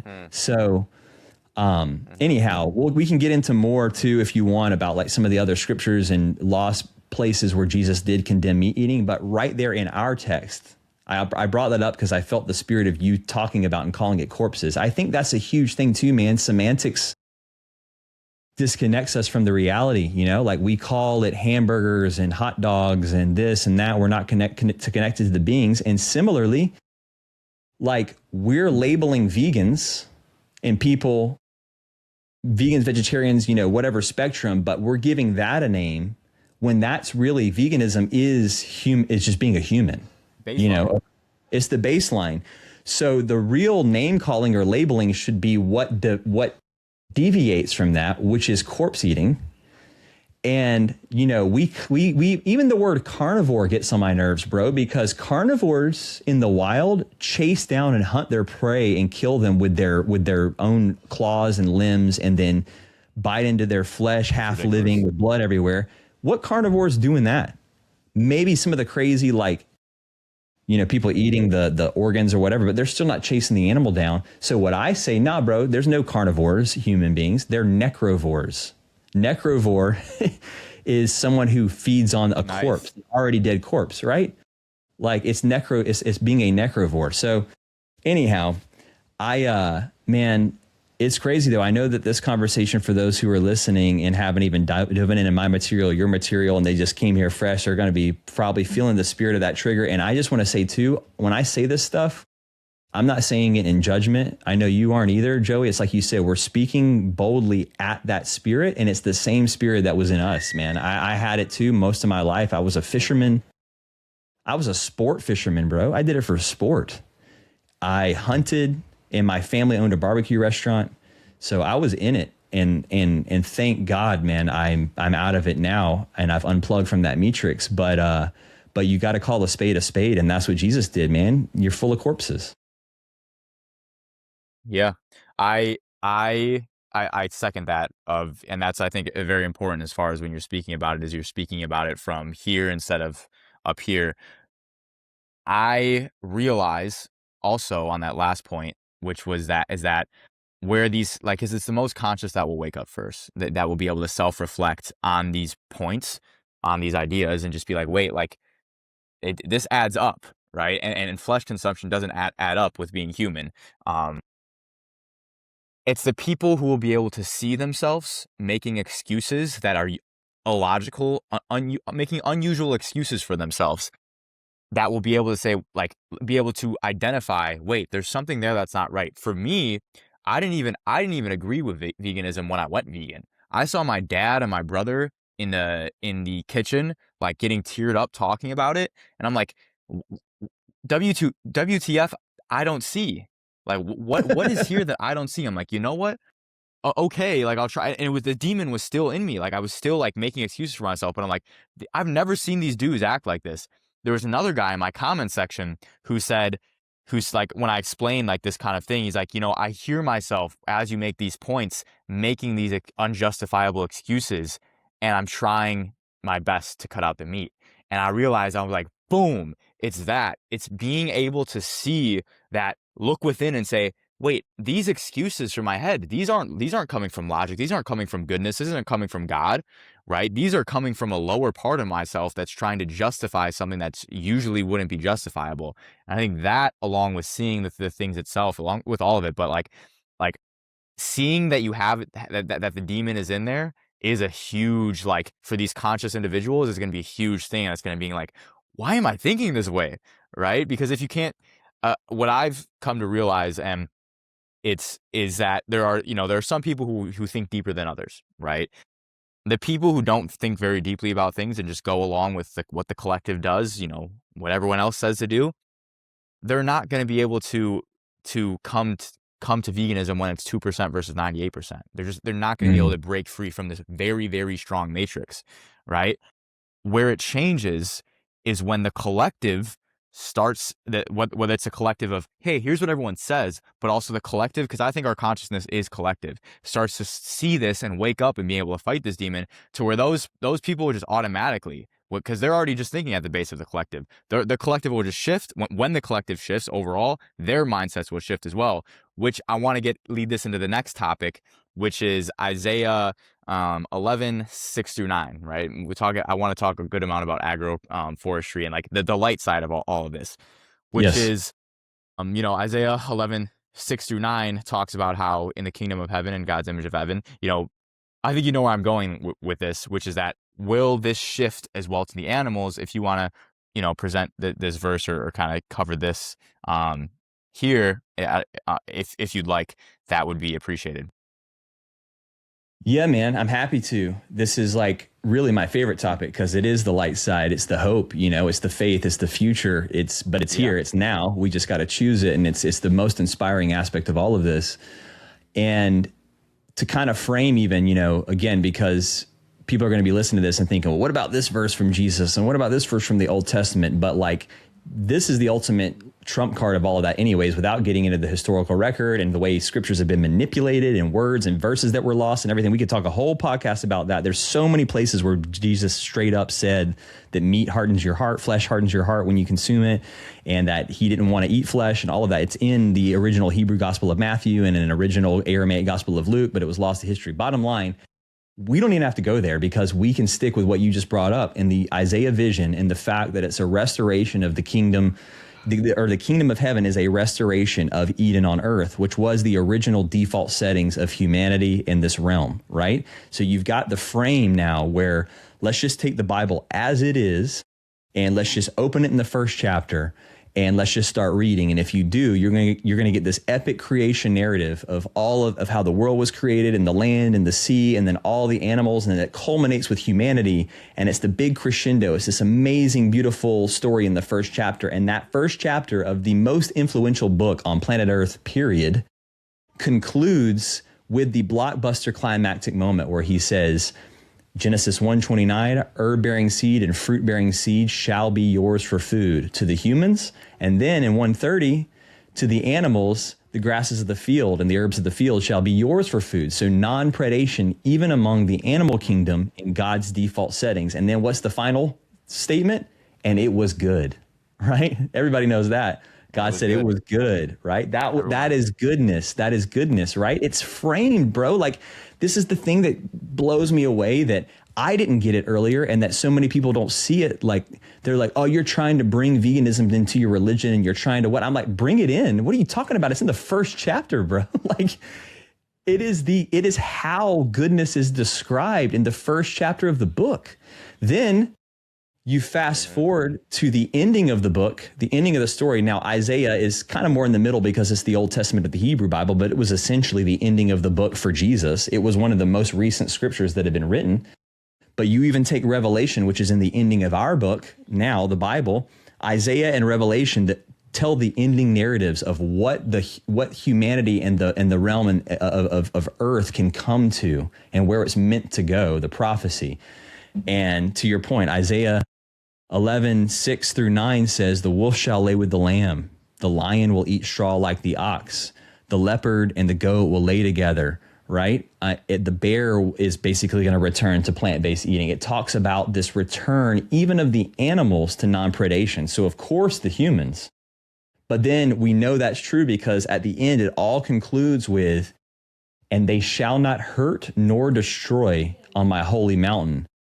For the knowledge of the Lord will fill the earth as the waters cover the sea. And so it equates this idea of true knowledge, gnosis, which I know you want to talk about probably at some point here too, like true connection, deep embodied connection in the knowledge of God flooding the earth is predicated by no hurt or destruction.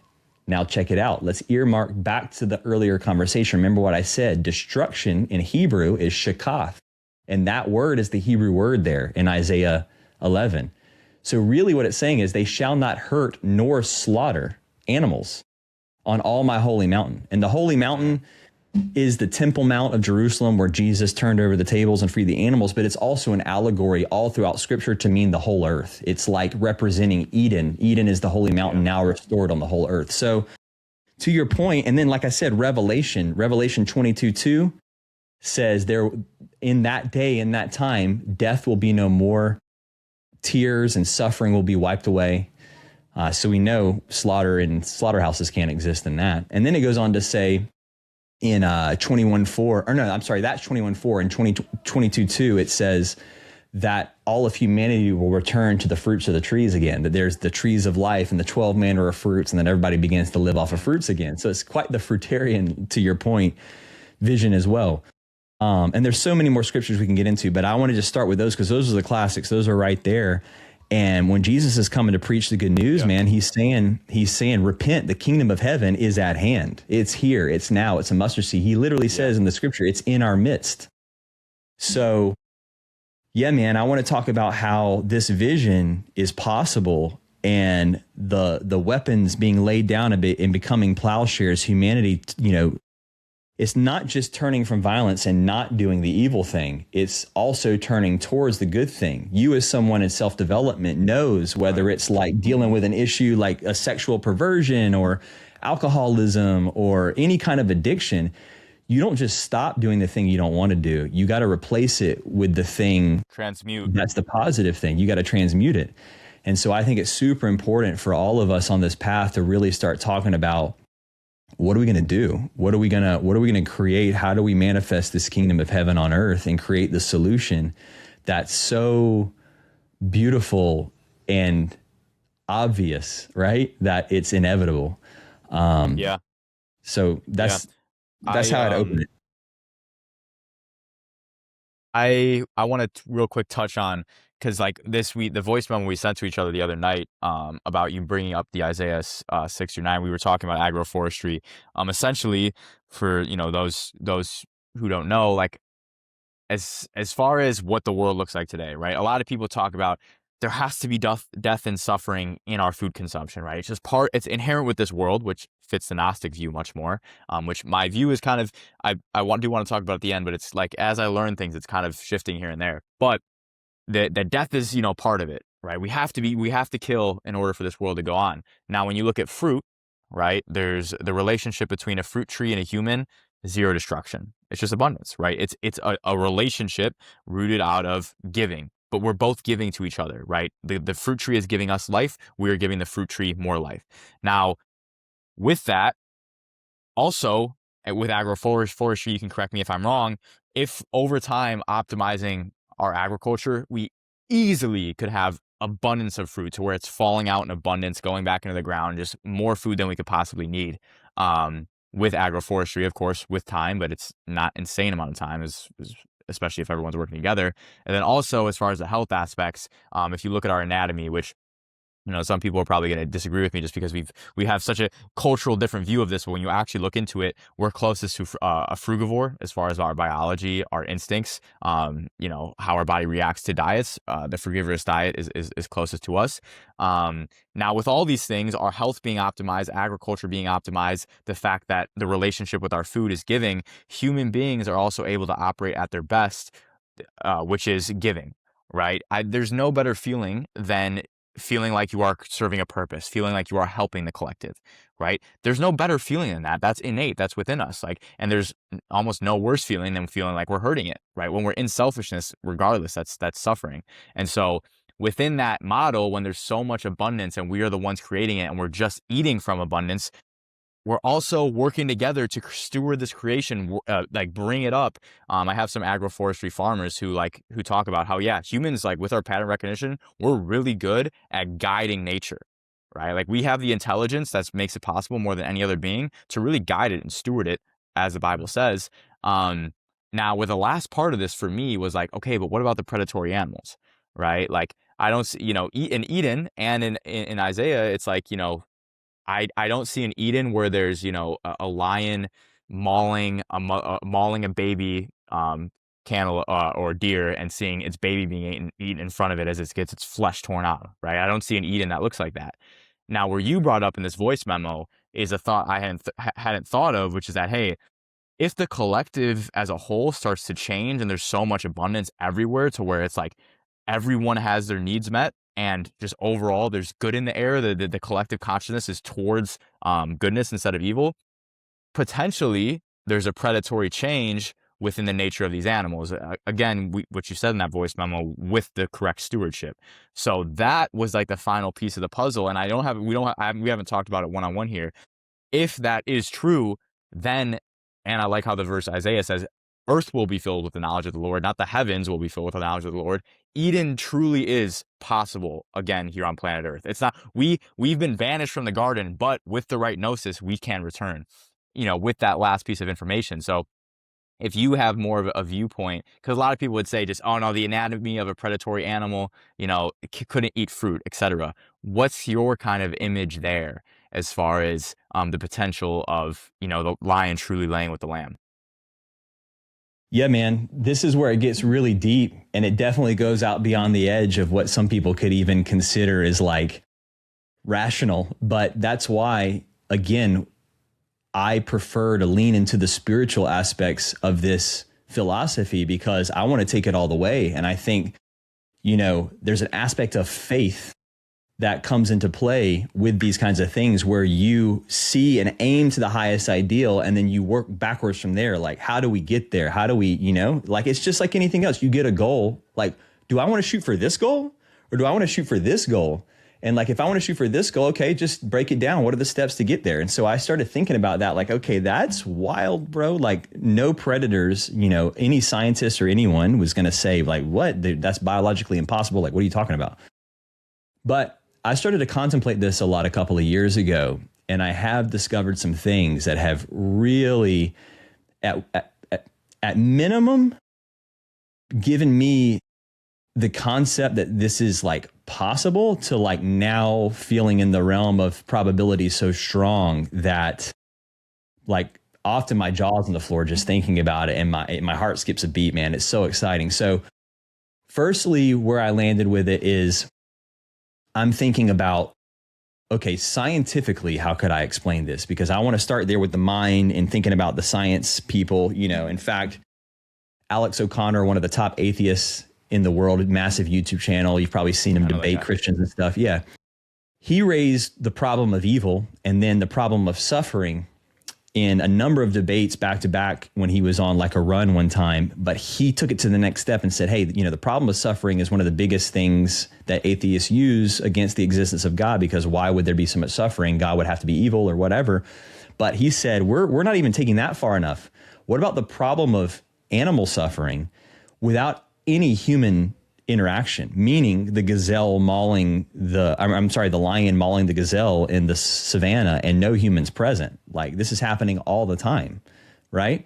So when he says that, I'm like, dang, that's a really good argument. And that kind of really sparked me to go back to the lion will lay with the lamb, or the wolf will lay with the lamb, and this concept. Okay, how does this all connect, and where are we, and what's even possible? So first and foremost, I started to just simple thing. I said, is there any evidence of carnivores like reverting? Like, has this ever happened before? Yeah. So I start doing a massive research expedition. Come to find out, there's humans that have domesticated carnivores. Like, there's a really famous tiger who was vegetarian, never ate meat, vegan, like it didn't eat dairy or anything.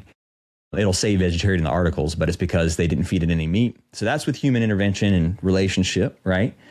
In my own hometown of Georgia, in Georgia, there's a Noah's Ark sanctuary with a lion and a tiger and a bear, oh my, living in the same fencing together in the same place. They all grew up since babies, and they should be attacking each other. Now, I doubt, carnivores don't typically eat other carnivores, but they should at least be fighting and mauling each other.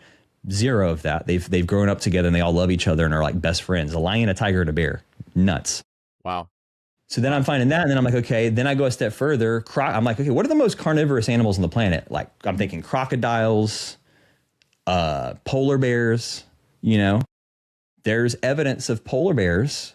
Well, first, crocodiles that are fruit. Funny enough, fruitarian. Crocodiles that live off fruit in some of the really dense non-seasonal food forests. There's been documentation of crocodiles who prefer to go harvest and eat fruit falling from the tree rather than being carnivorous.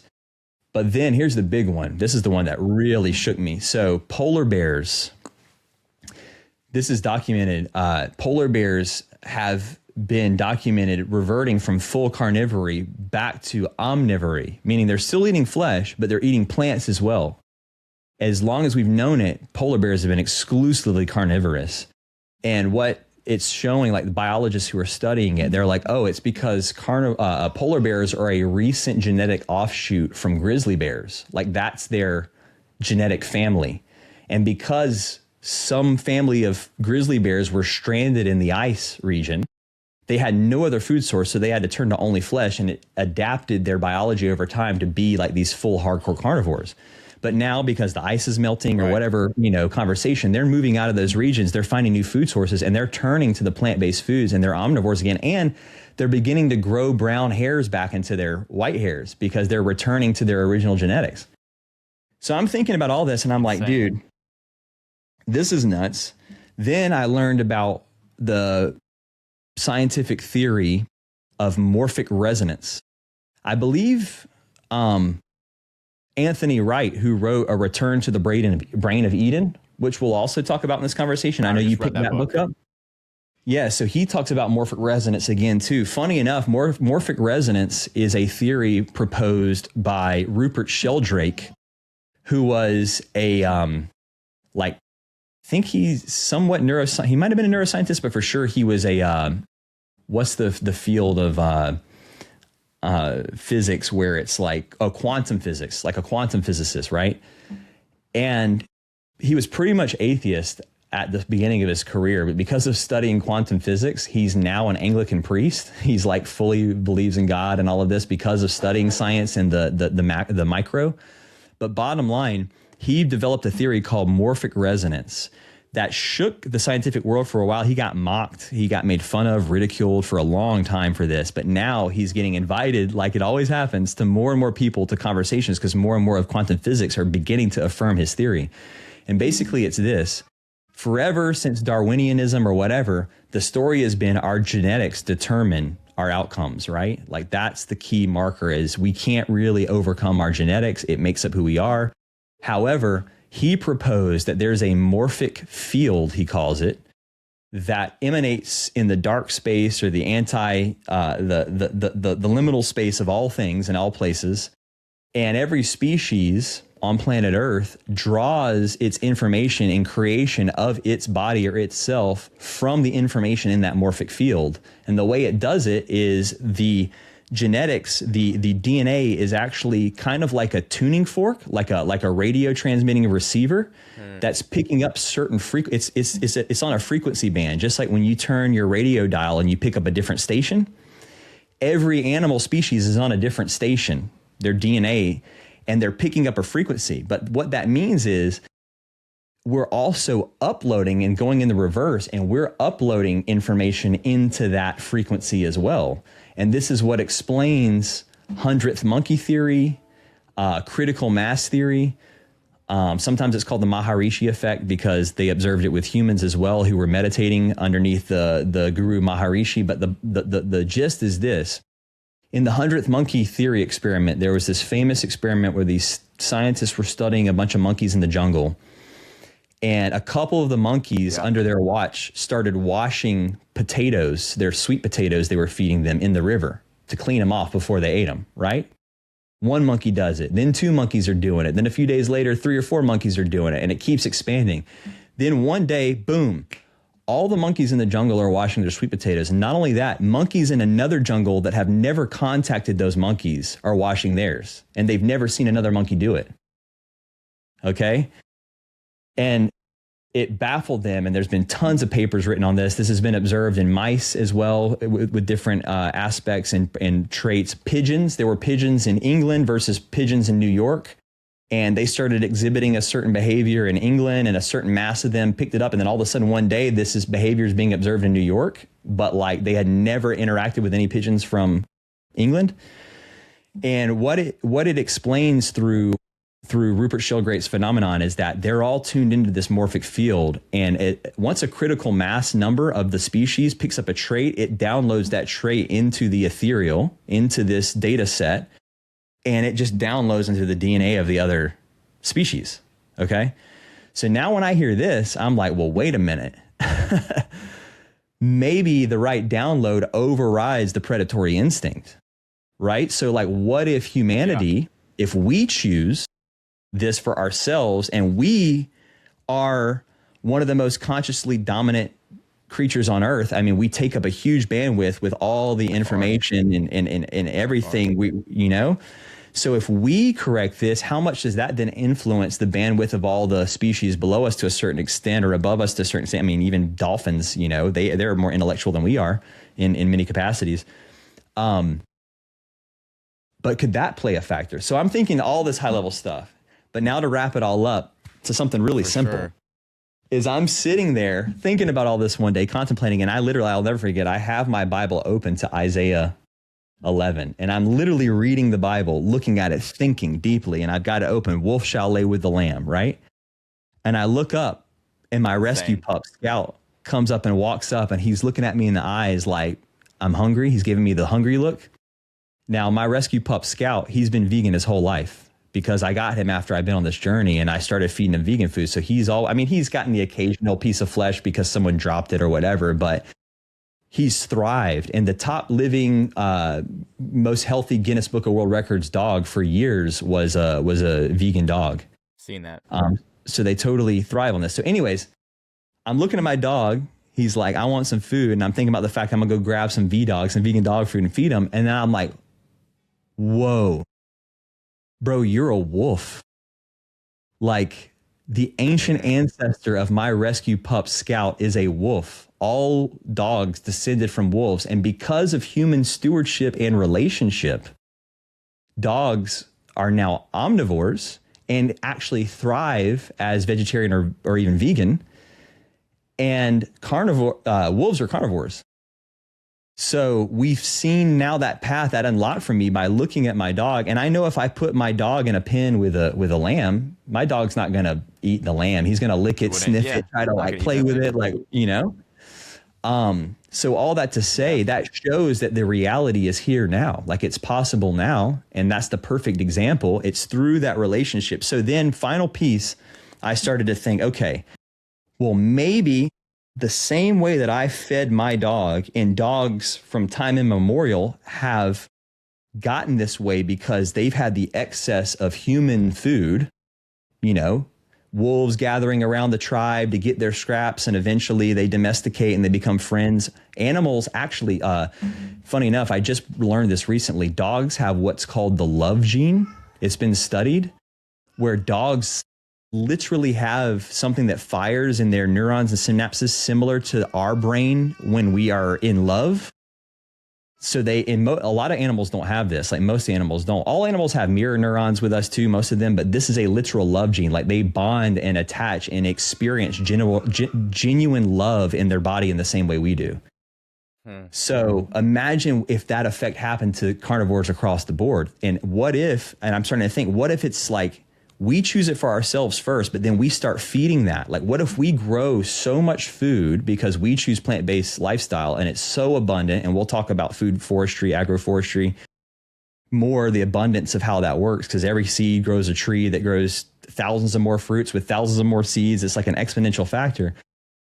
But if we choose that, now let's go back to the lion and the gazelle and the savannah. What if the savannah turns into a food forest and there's just jackfruit dripping from all the trees on the ground and coconuts and everything?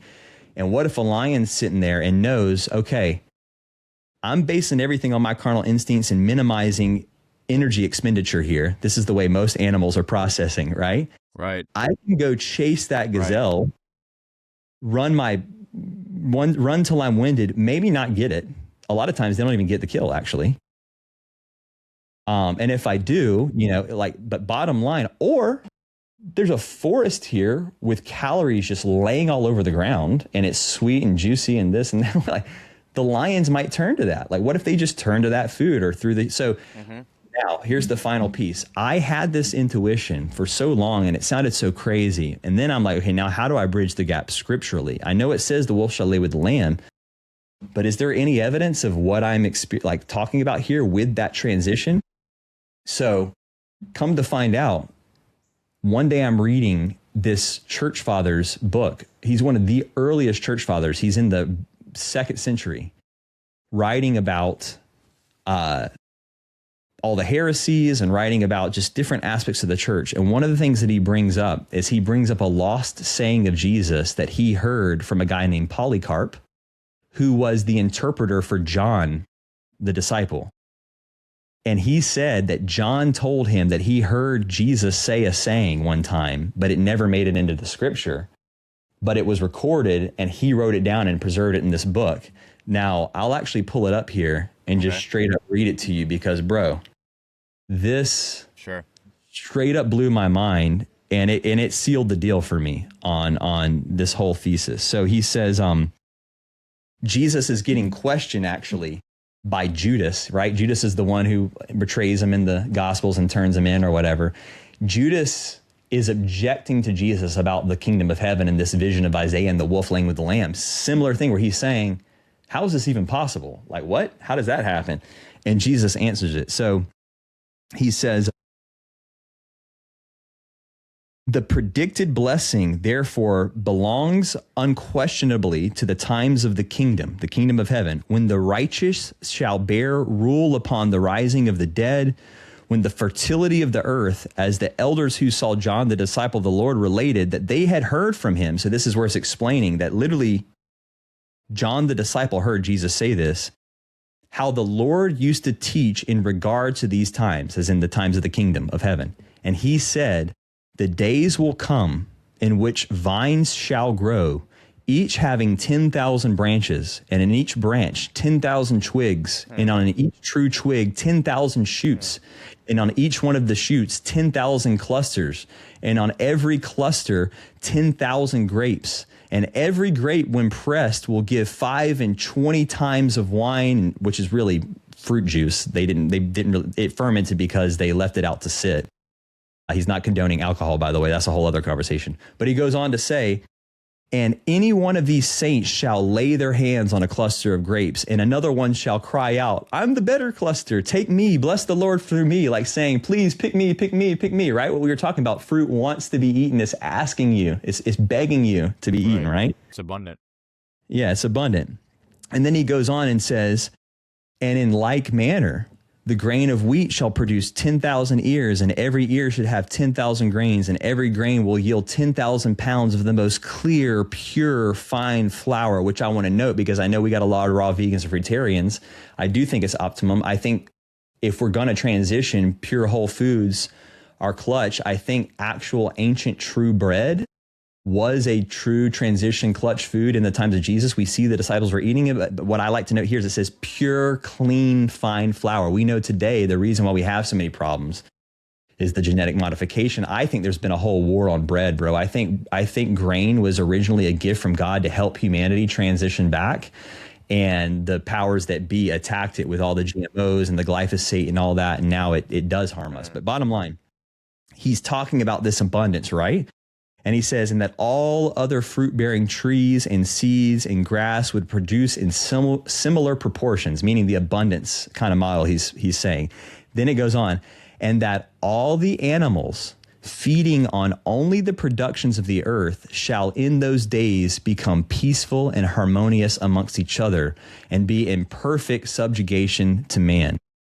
And these things are borne witness in the writings by Papias, the hearer of John, the companion of Polycarp, in his 4th book. And he goes on to say that the reason why this is preserved is because it's Jesus refuting. Like I said, he says, when the traitor Judas did not give credit to them and put the question, how then can these things bring forth so much abundantly? How can this happen? The Lord said, those who shall come to see that time shall see. They'll see how it's going to happen. And he says, when prophesying of these times, therefore, Isaiah said, the wolf shall lay with the lamb, the leopard shall take his rest with the kid, the calf also and the bull, and the lion shall eat straw like the ox. They shall not hurt or slaughter on my holy mountain. And then again he says in recapitulation, wolves and lambs shall then browse together, and the lion shall eat straw like the ox. And he goes on, skipping down a little bit further, that this is the final place. And it is right that when the creation is restored, all the animals should obey man and revert to the food originally given by God. That is the productions of the earth. But on some other occasion, and not the present, is to be brought the sowing of the lion shall then feed on the straw. So it's kind of getting in some weird English, the way that the old English, but bottom line, you get the picture. So like there is a lost saying of Jesus, bro, that literally hits every point. Abundance model, the fruit wants to be eaten. Humans are going to choose it. It's going to cause them to grow so much. It's like coming out of their, it's amazing for us. And the animals are going to fall under the command, you know, the ideal that humans present and say, oh, we want that too, and return to that way.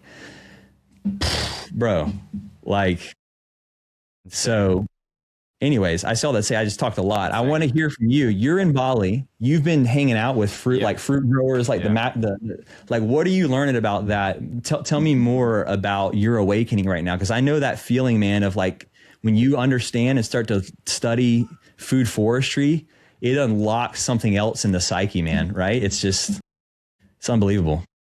It's funny. It's funny you say that, because I'm genuinely like the whole time we've been talking about this, emotional, like not even by choice, but like emotional about the thought of it and the realization of like all the pieces coming together.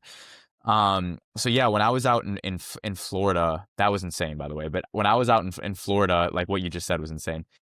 I went to my buddy Sal's Fruit Hunters on Instagram, and he has a backyard with he's abundance, just different types of fruit trees. It's beautiful, like little pool, just like how I pictured Eden.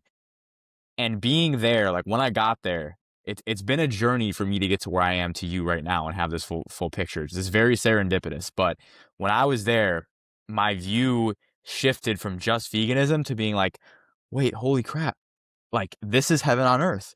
Like I always, especially with the Gnostic view, I was viewed more as like, okay, you know, it's out of this earth, but I was like, this is heaven on earth. Like some people right now are living in hell on earth right now and Sal is just an amazing dude, an abundant dude, just like very good guy, good people around me, good food, good weather, just like this is heaven on earth.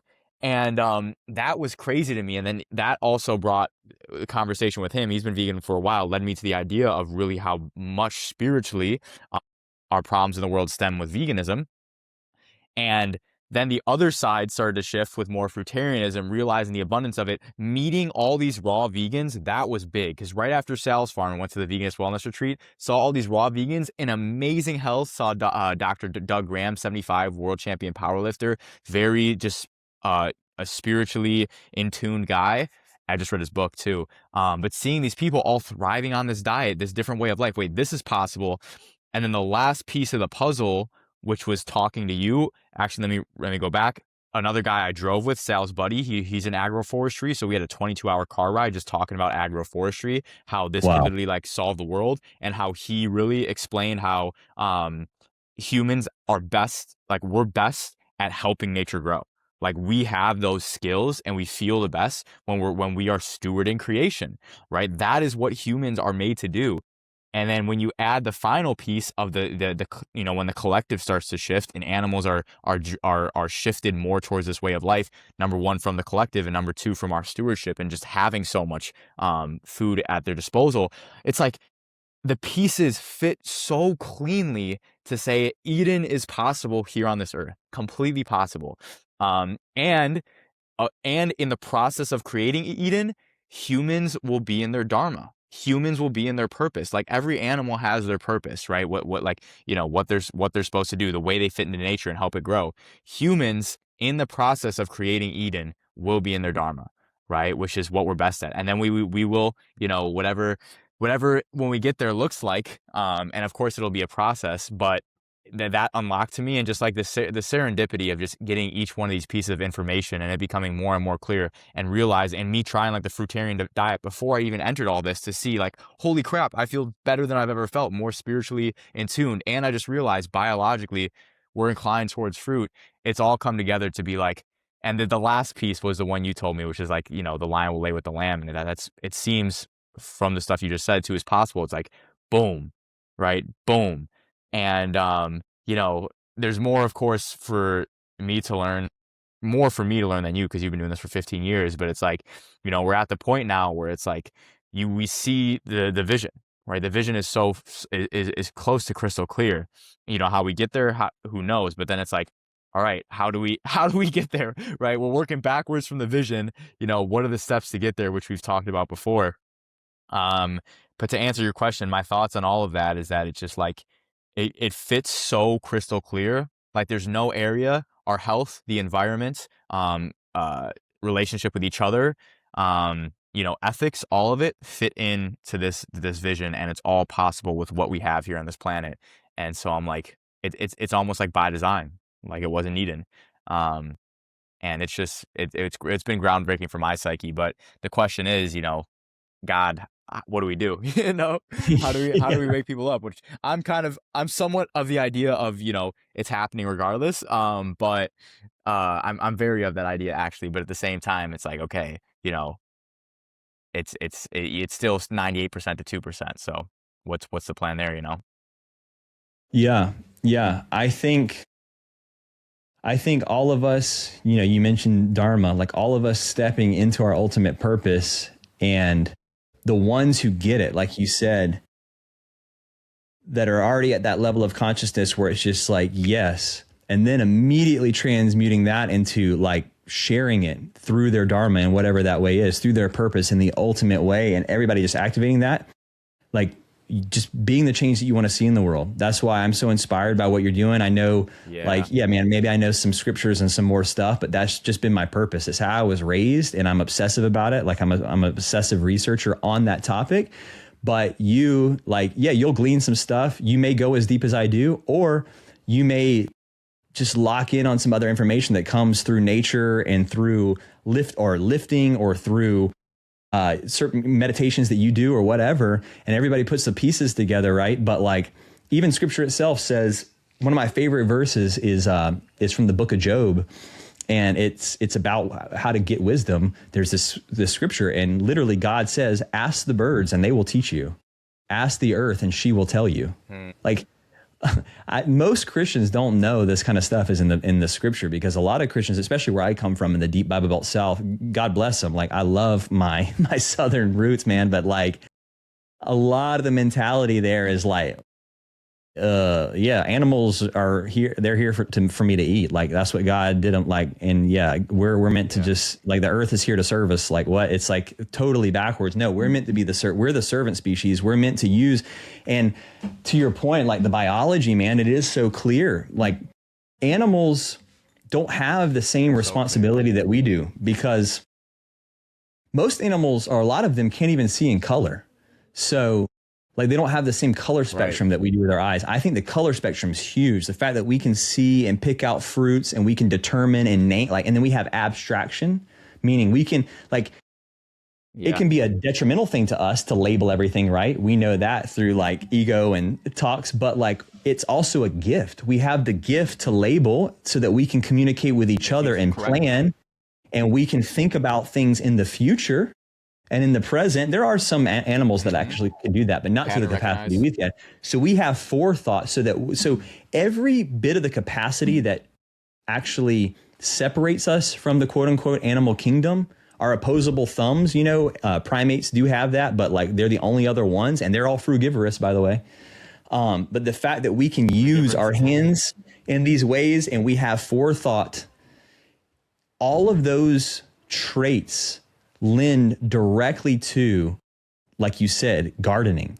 Like because I'm a human, I can take a seed and I can strategically plant it. Like most animals, which is also beautiful, like birds scatter seed everywhere. Animals that do eat fruits, they go take a dump somewhere else and they grow another tree in their poo, but they don't know they're doing that. For the most part, they're just living it out and it's happening. But we can strategize. We can say, hey, let's maximize the fruit trees. Let's plant them like this. and let's grow some stuff in between in the layers and make layers, and we can grow even more calories in even smaller place, and then we can have more wildness, more wilderness that way. And like we can say, oh, if I, we know if I plant this seed, I got 5 years before it starts fruiting. Like, no, like all of that is our gift, like you said. And even down to like, this is a funny one. I'll put some B-roll on this, but I don't know if you've ever seen it. This is one that's just so simple that'll blow your mind. But have you ever seen the thing of how a banana fits perfectly in the creases of your hand? Have you ever come across that? No, I haven't. Oh man, I wish I had a banana with me. So I'll look it up right now. So I'll put some B-roll while we're talking about it. But basically, the bananas that we have, like the larger ones, they have 3 creases on the back side of the curve and 2 creases on the inner part of the curve. And if you turn your hand and put a banana in your hand, you've got 3 creases in your knuckles right here, and you got 2 creases between the bottom knuckle and the thumb, and literally it wraps perfectly around a banana so that every crease fits right in that groove, bro. Like I see it they right were now. literally like it's the perfect grip, like it's designed for each other, right?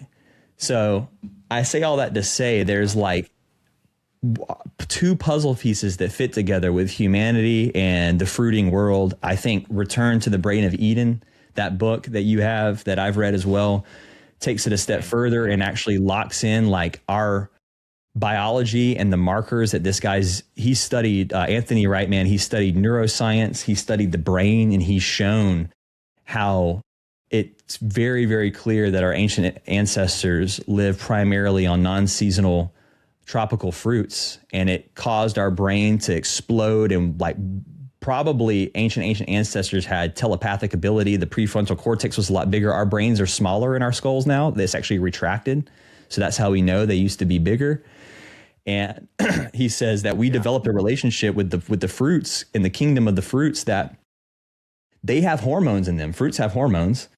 Human beings have a hormonal system, and they develop symbiotically so that in the ancient times, we consumed so much fruit. We got a lot of hormones from the fruit, and it actually caused our maturation of hormones to slow down. We know that certain hormones actually cause aging, and he's determined that it's the same ones that stunted. And that's why you get these stories in biblical history that like humans live to like 900 years old and all this stuff. Like Anthony Wright's another one that was a total atheist, and he actually kind of believes in a lot of scripture now because he's like, it all points to the Eden thing. Like people lived really long. There's a design. People lived really long. They ate a lot of fruit. They telepathically communicated with others and animals, probably. That's another thing. How do animals turn? Maybe when we turn, we develop those abilities, and we actually just can speak the animal's language, which is much more wordless.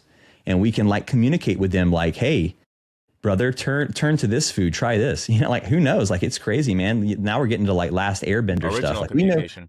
Yeah, it's like there's no telling what kind of things are on the other side. So that's why we got a lot of work ahead of us. Like you said, God, what do we do? I mean, we gotta attack the demon first and just get people off the flesh. But the reality is that's truly just step one. That's just the baseline. Now, when we get that out of the system, where do we go from there? Man, the sky's the limit, I think. Like humanity is just going to just explode with revelation and all that. And I believe that it aligns with our wisdom traditions and what Jesus said and the kingdom of heaven on earth and all of that. So the best thing we can do right now, I think, is make the decision every day, 3 times a day, which you and I are doing. And I hope other people can choose that as well. At minimum. And I think that, along the path, there will be battles. It's evil is not just going to let this happen, of course.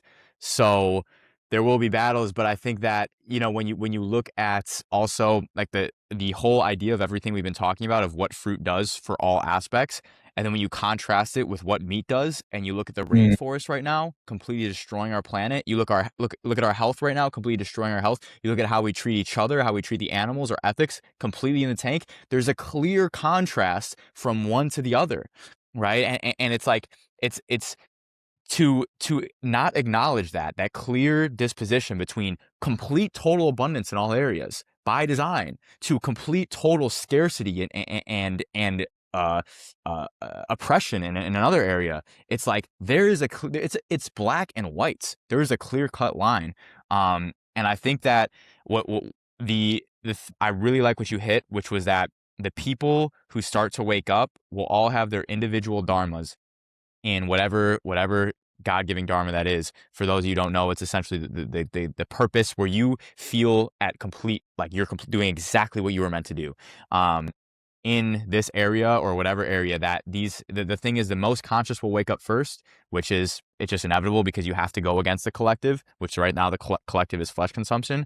But also the thing is, the most conscious as well, they're also the most capable of saying, hey, how do I actually like make a change, right? How do I do some more self-reflection and see how I can make a change? So what I'm seeing is these young men, this is my kind of my dharma, is not just the activism, but is like it's stewarding and kind of like waking up these young men who are conscious, who are able to see the things that me and my brother have seen, and then from there be like, okay, how do we make a change? Because that is how this culture is, the meat eating culture, at least in my generation, has gotten so infiltrated, has been the, I say young, but like 30 years old and Paul Saladino, all this infiltrated our culture and got us all brainwashed to think that we need to consume meat. And so there's no breaking out of that unless these influencers and these people who are conscious start to see the truth, right? And so that's what I'm starting to realize. I'm like, I have to really target these men who are conscious, who do want to live the highest path. And then from there, once these men wake up, they're gonna do their own dharma with it. So that's what I feel called to do, for sure. But yeah, man, it's all beautiful. It is, man. And, that's a great plan. I think that's ultimately how it's going to happen is that people are going to wake up and it's going to be this flowering of human conscious awareness and a return, of the knowledge of God, like it says in Isaiah 11. Jesus said when he's pressed by the scribes in the temple, one of them tries to get him again, like I said, and they said, well, hey, wise teacher, since you know everything, what's the greatest commandment? Because technically there's not supposed to be one. They're all equal in the realm of the religion of that time. So it's kind of a trick question. And he says, well, the greatest command is hear the Lord your God is one. He says God is one, and to love God. So oneness, right? And to love God with all your heart and soul and mind and strength. Love the one, love the source, and love the other as you love yourself. And he says that's the greatest commandment, in that it sums it all up. It sums up all the other commandments, everything you guys are arguing about. All of it will be fulfilled if you just do that. And then the scribe who's trying to catch him actually has an aha moment. This is all in Mark 12. And the scribe goes, whoa, wait a minute. Now that you say that, if we did that, we wouldn't need to do all these sacrifices. Like, that's more than all these sacrifices and all the slaughter we're doing. And Jesus turns to him and says, you, my friend, are not far from the kingdom.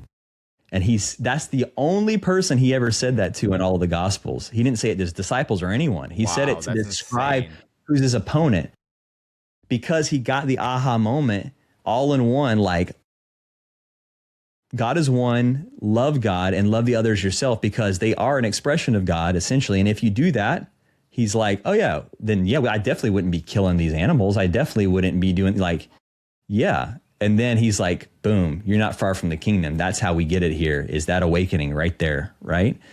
And, I know a lot of people too listening are like, oh man, come on, like, I get what you're saying, but like, veganism isn't the answer to everything, plant-based eating is. And what I always like to say to that is like, it's true, man. Like, there's so many other vices and things as well. Like, people got to get off the alcohol. That's a huge one. It's a big blocker. I think it goes hand in hand with flesh at lust, all of it.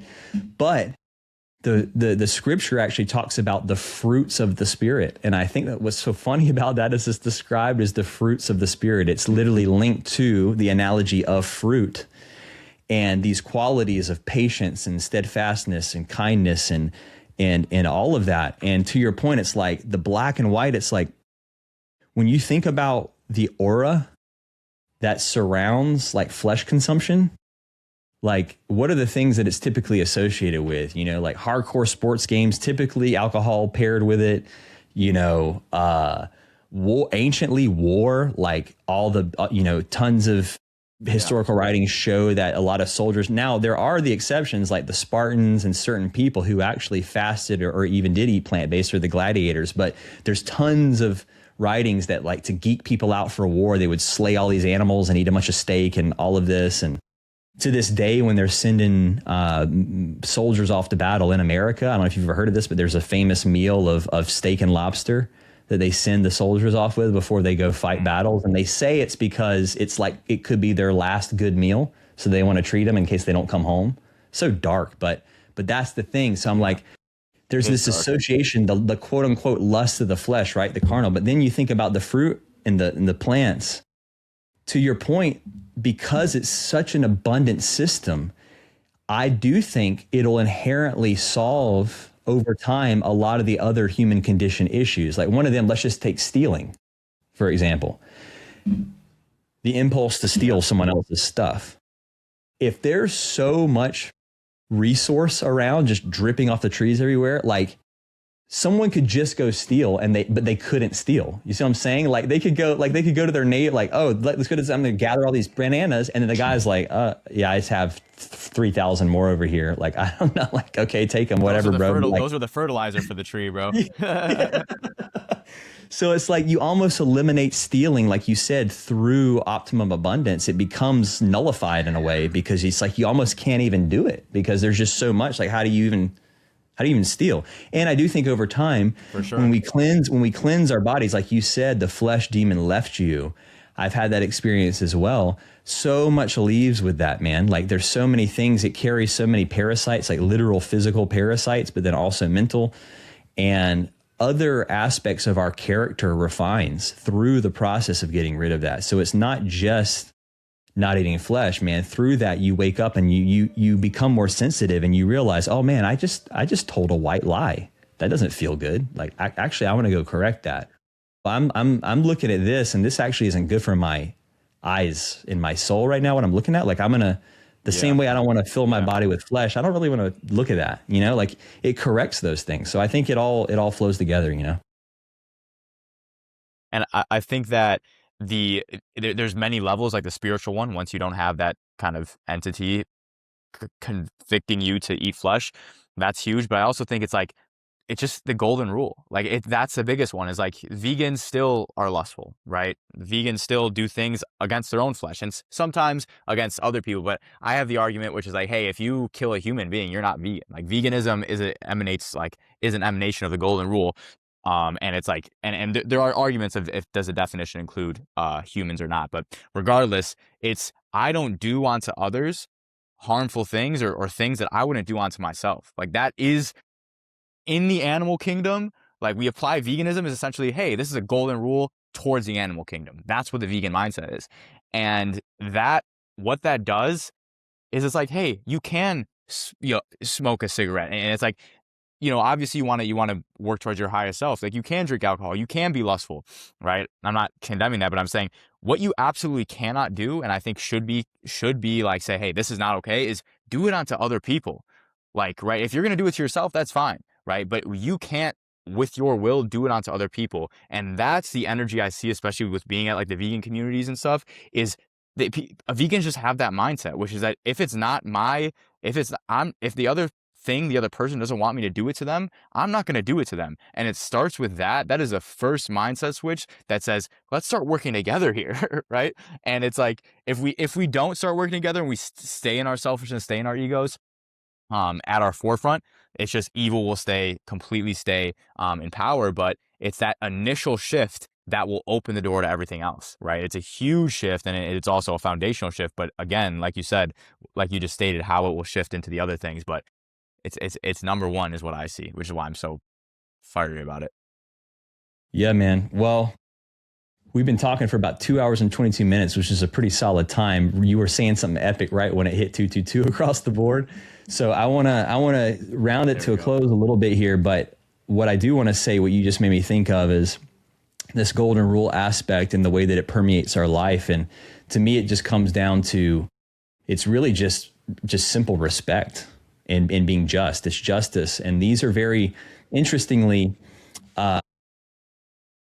typically perceived as actually like on the masculine side of traits. If you had to create, like a chart of masculine and feminine traits, a lot of times respect, you hear this a lot in like relational counseling or whatever, that men want respect and women want adoration, these kinds of things. Like it's in that category, which is interesting because we know like the vegan movement in general is pretty dominated by females.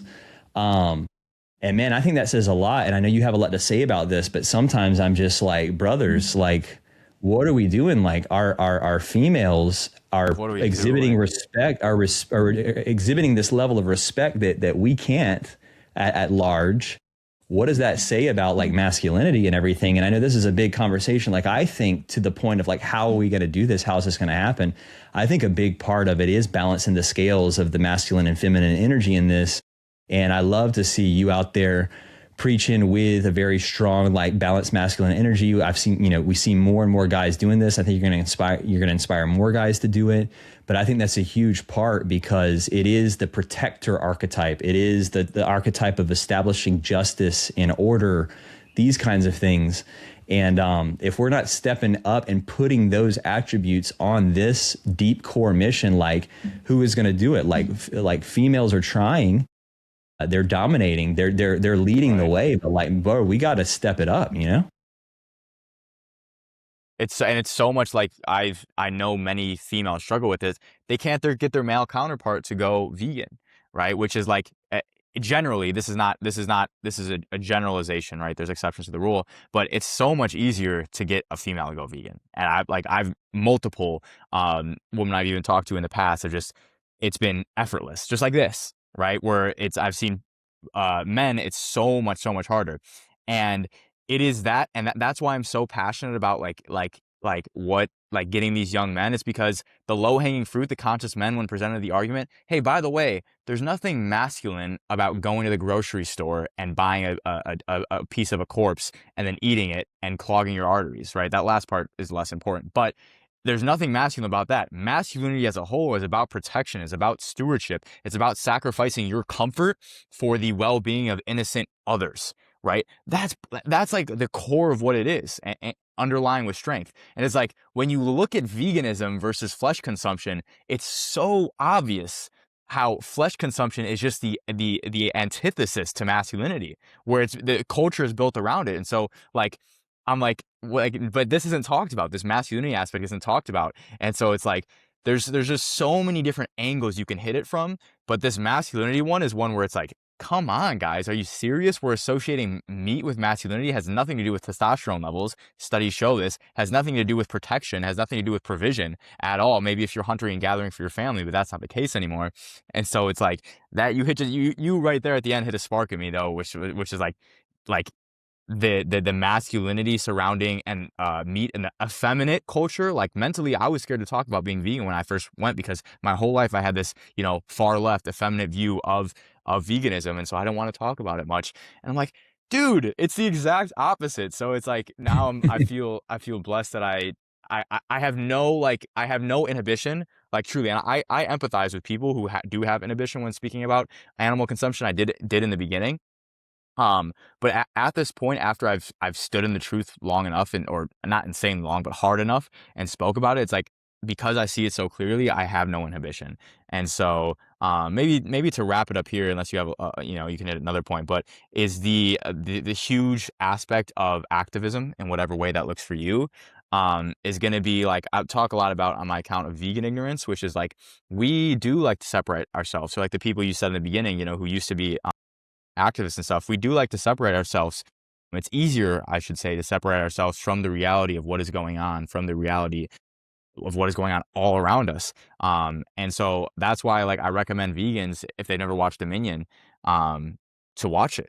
Because, just as a meat eater would watch that and be like, wow, this is actually what's happening, a vegan would be like, wow, this is what's actually happening. And that would say, hey, is my discomfort of speaking about it, or is it my discomfort of moving more into activism really heavier than the weight that these animals are bearing. And it's like, we both agree that it really isn't.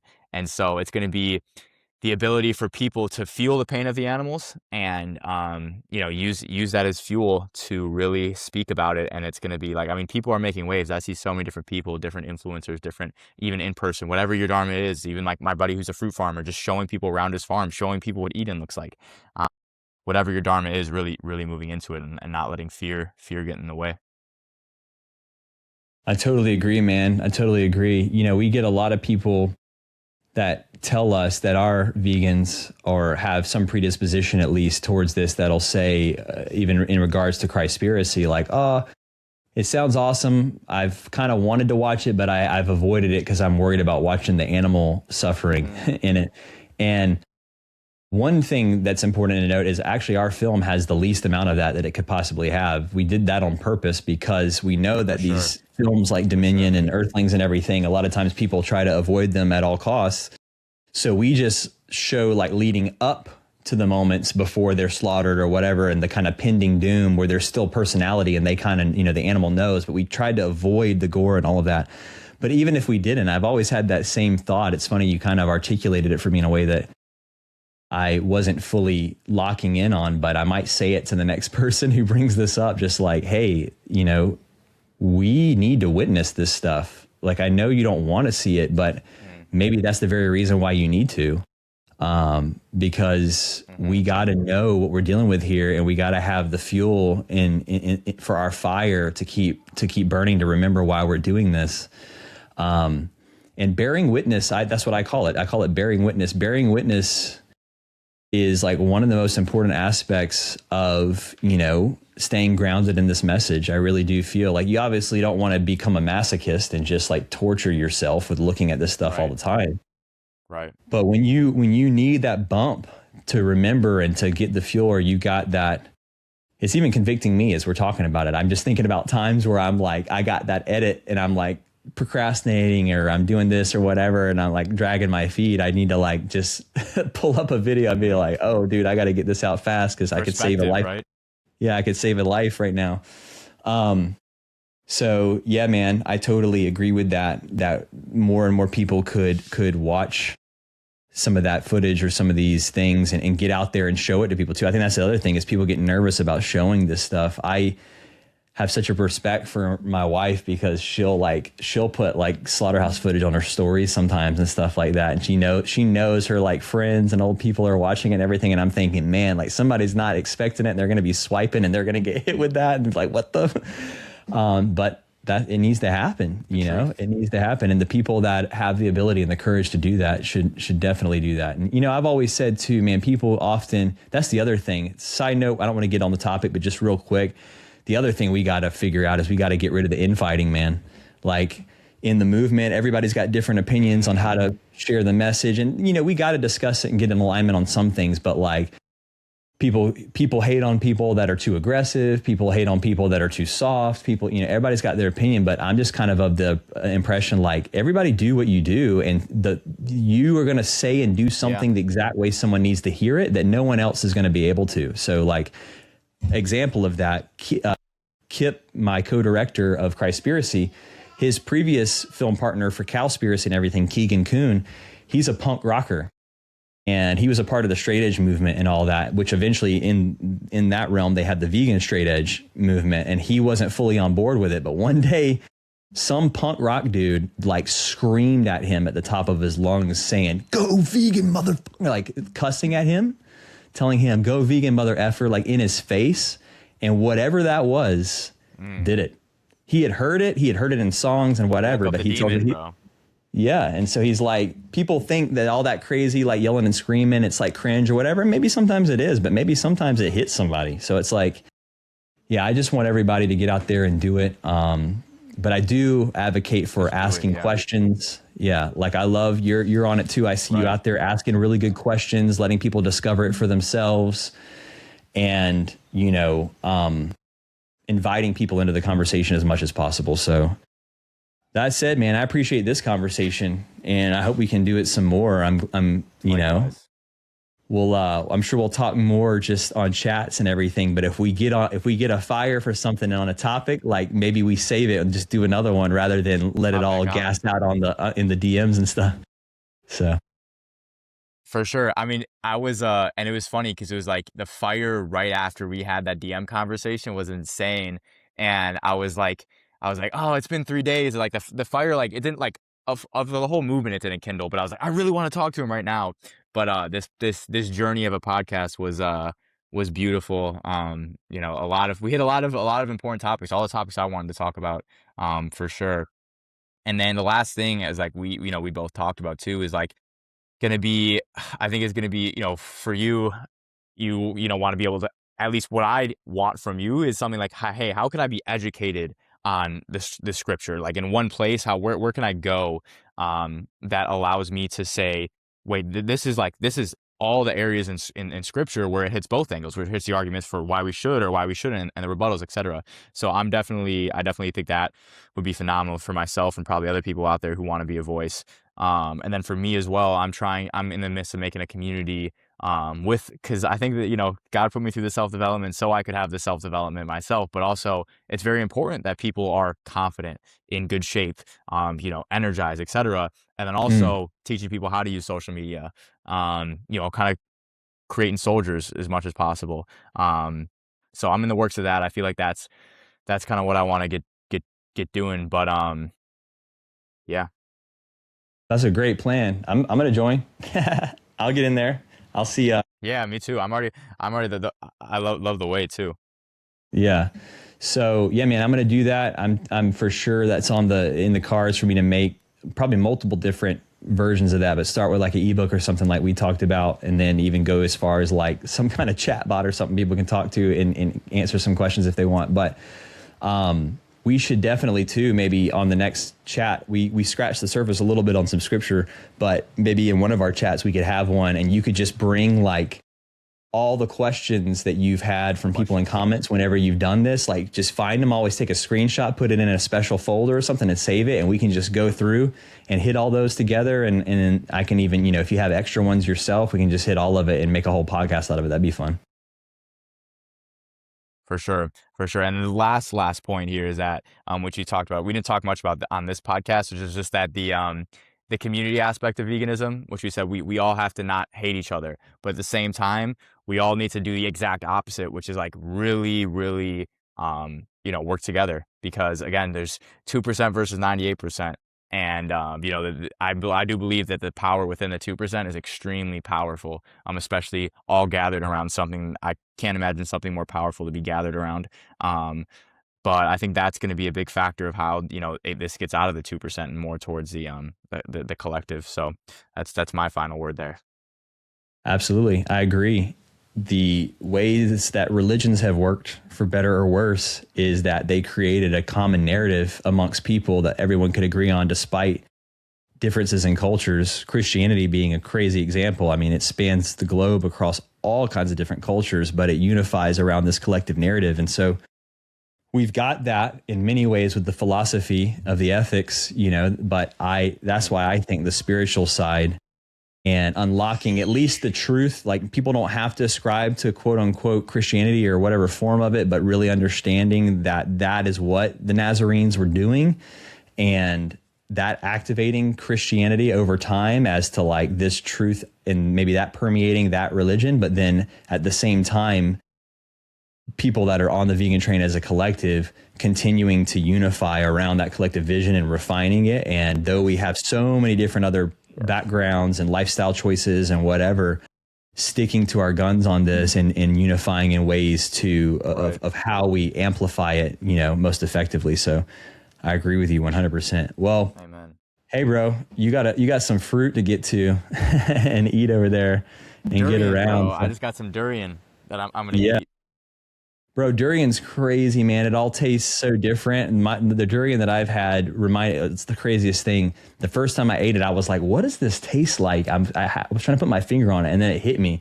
It tasted like freaking animal style fries, which I don't know if you know what those are. I don't really know what they are because I was vegan by the time I heard about them. They're at In-N-Out Burger. but there's a plant-based version of them at Plant Power Fast Food in LA. And it's essentially like fries with caramelized onions and this cheese sauce and then special sauce, like burger sauce on it. Yeah. And bro, durian tastes like that. The one that I had, like it tastes exactly like it. And it tripped me out because, or go ahead. No, you go ahead. I was just going to say it tripped me out because a lot of times going to fruit, one thought is like fruit's so amazing, but then you think about like, oh, what about the savory foods? Like I'm going to miss this or that or whatever. And I found that like the more just interesting fruits, like rare fruits you eat, you find these flavors that are like, oh, wait a minute, that tastes like freaking fries. Like dude, it's like already there. Like our mouths was built with the receptors to receive those flavors from fruit, you know, but we cook it up and make it in other ways. But still, anyways, yeah, I'm so pumped for you, bro. You're gonna like there with all the fruit and then catching the vibes of Bali and the ocean and the mountains. Oh man, it's gonna be epic. Some water, get out to some waterfalls, get in the living water, bro. I will. I came here like specifically because I was like, I want to feel my best so I can have the most clarity, make the best content possible, meet people, etc. And I was like, how do I do that? I need sunshine and fruit, right? And good vibes. So that's what led me. That's why I'm like, one of the huge reasons I'm out here is because like I want to be eating durian and I want to be eating all these tropical fruits and just feeling my best because it does make that much of a difference. But I'm gonna do all those things you said for sure. Yeah, you're living in a vision board of Eden. You know how people make vision boards? You're like living in it. Exactly. Like you have it surrounding you. So now you can really visualize it, right? You can like feel it and visualize it, embody it. So epic, bro. Well, go eat some durian and we'll hop on again and work some of this out some more next time. For sure. Awesome. Much love, brother. Later, bro.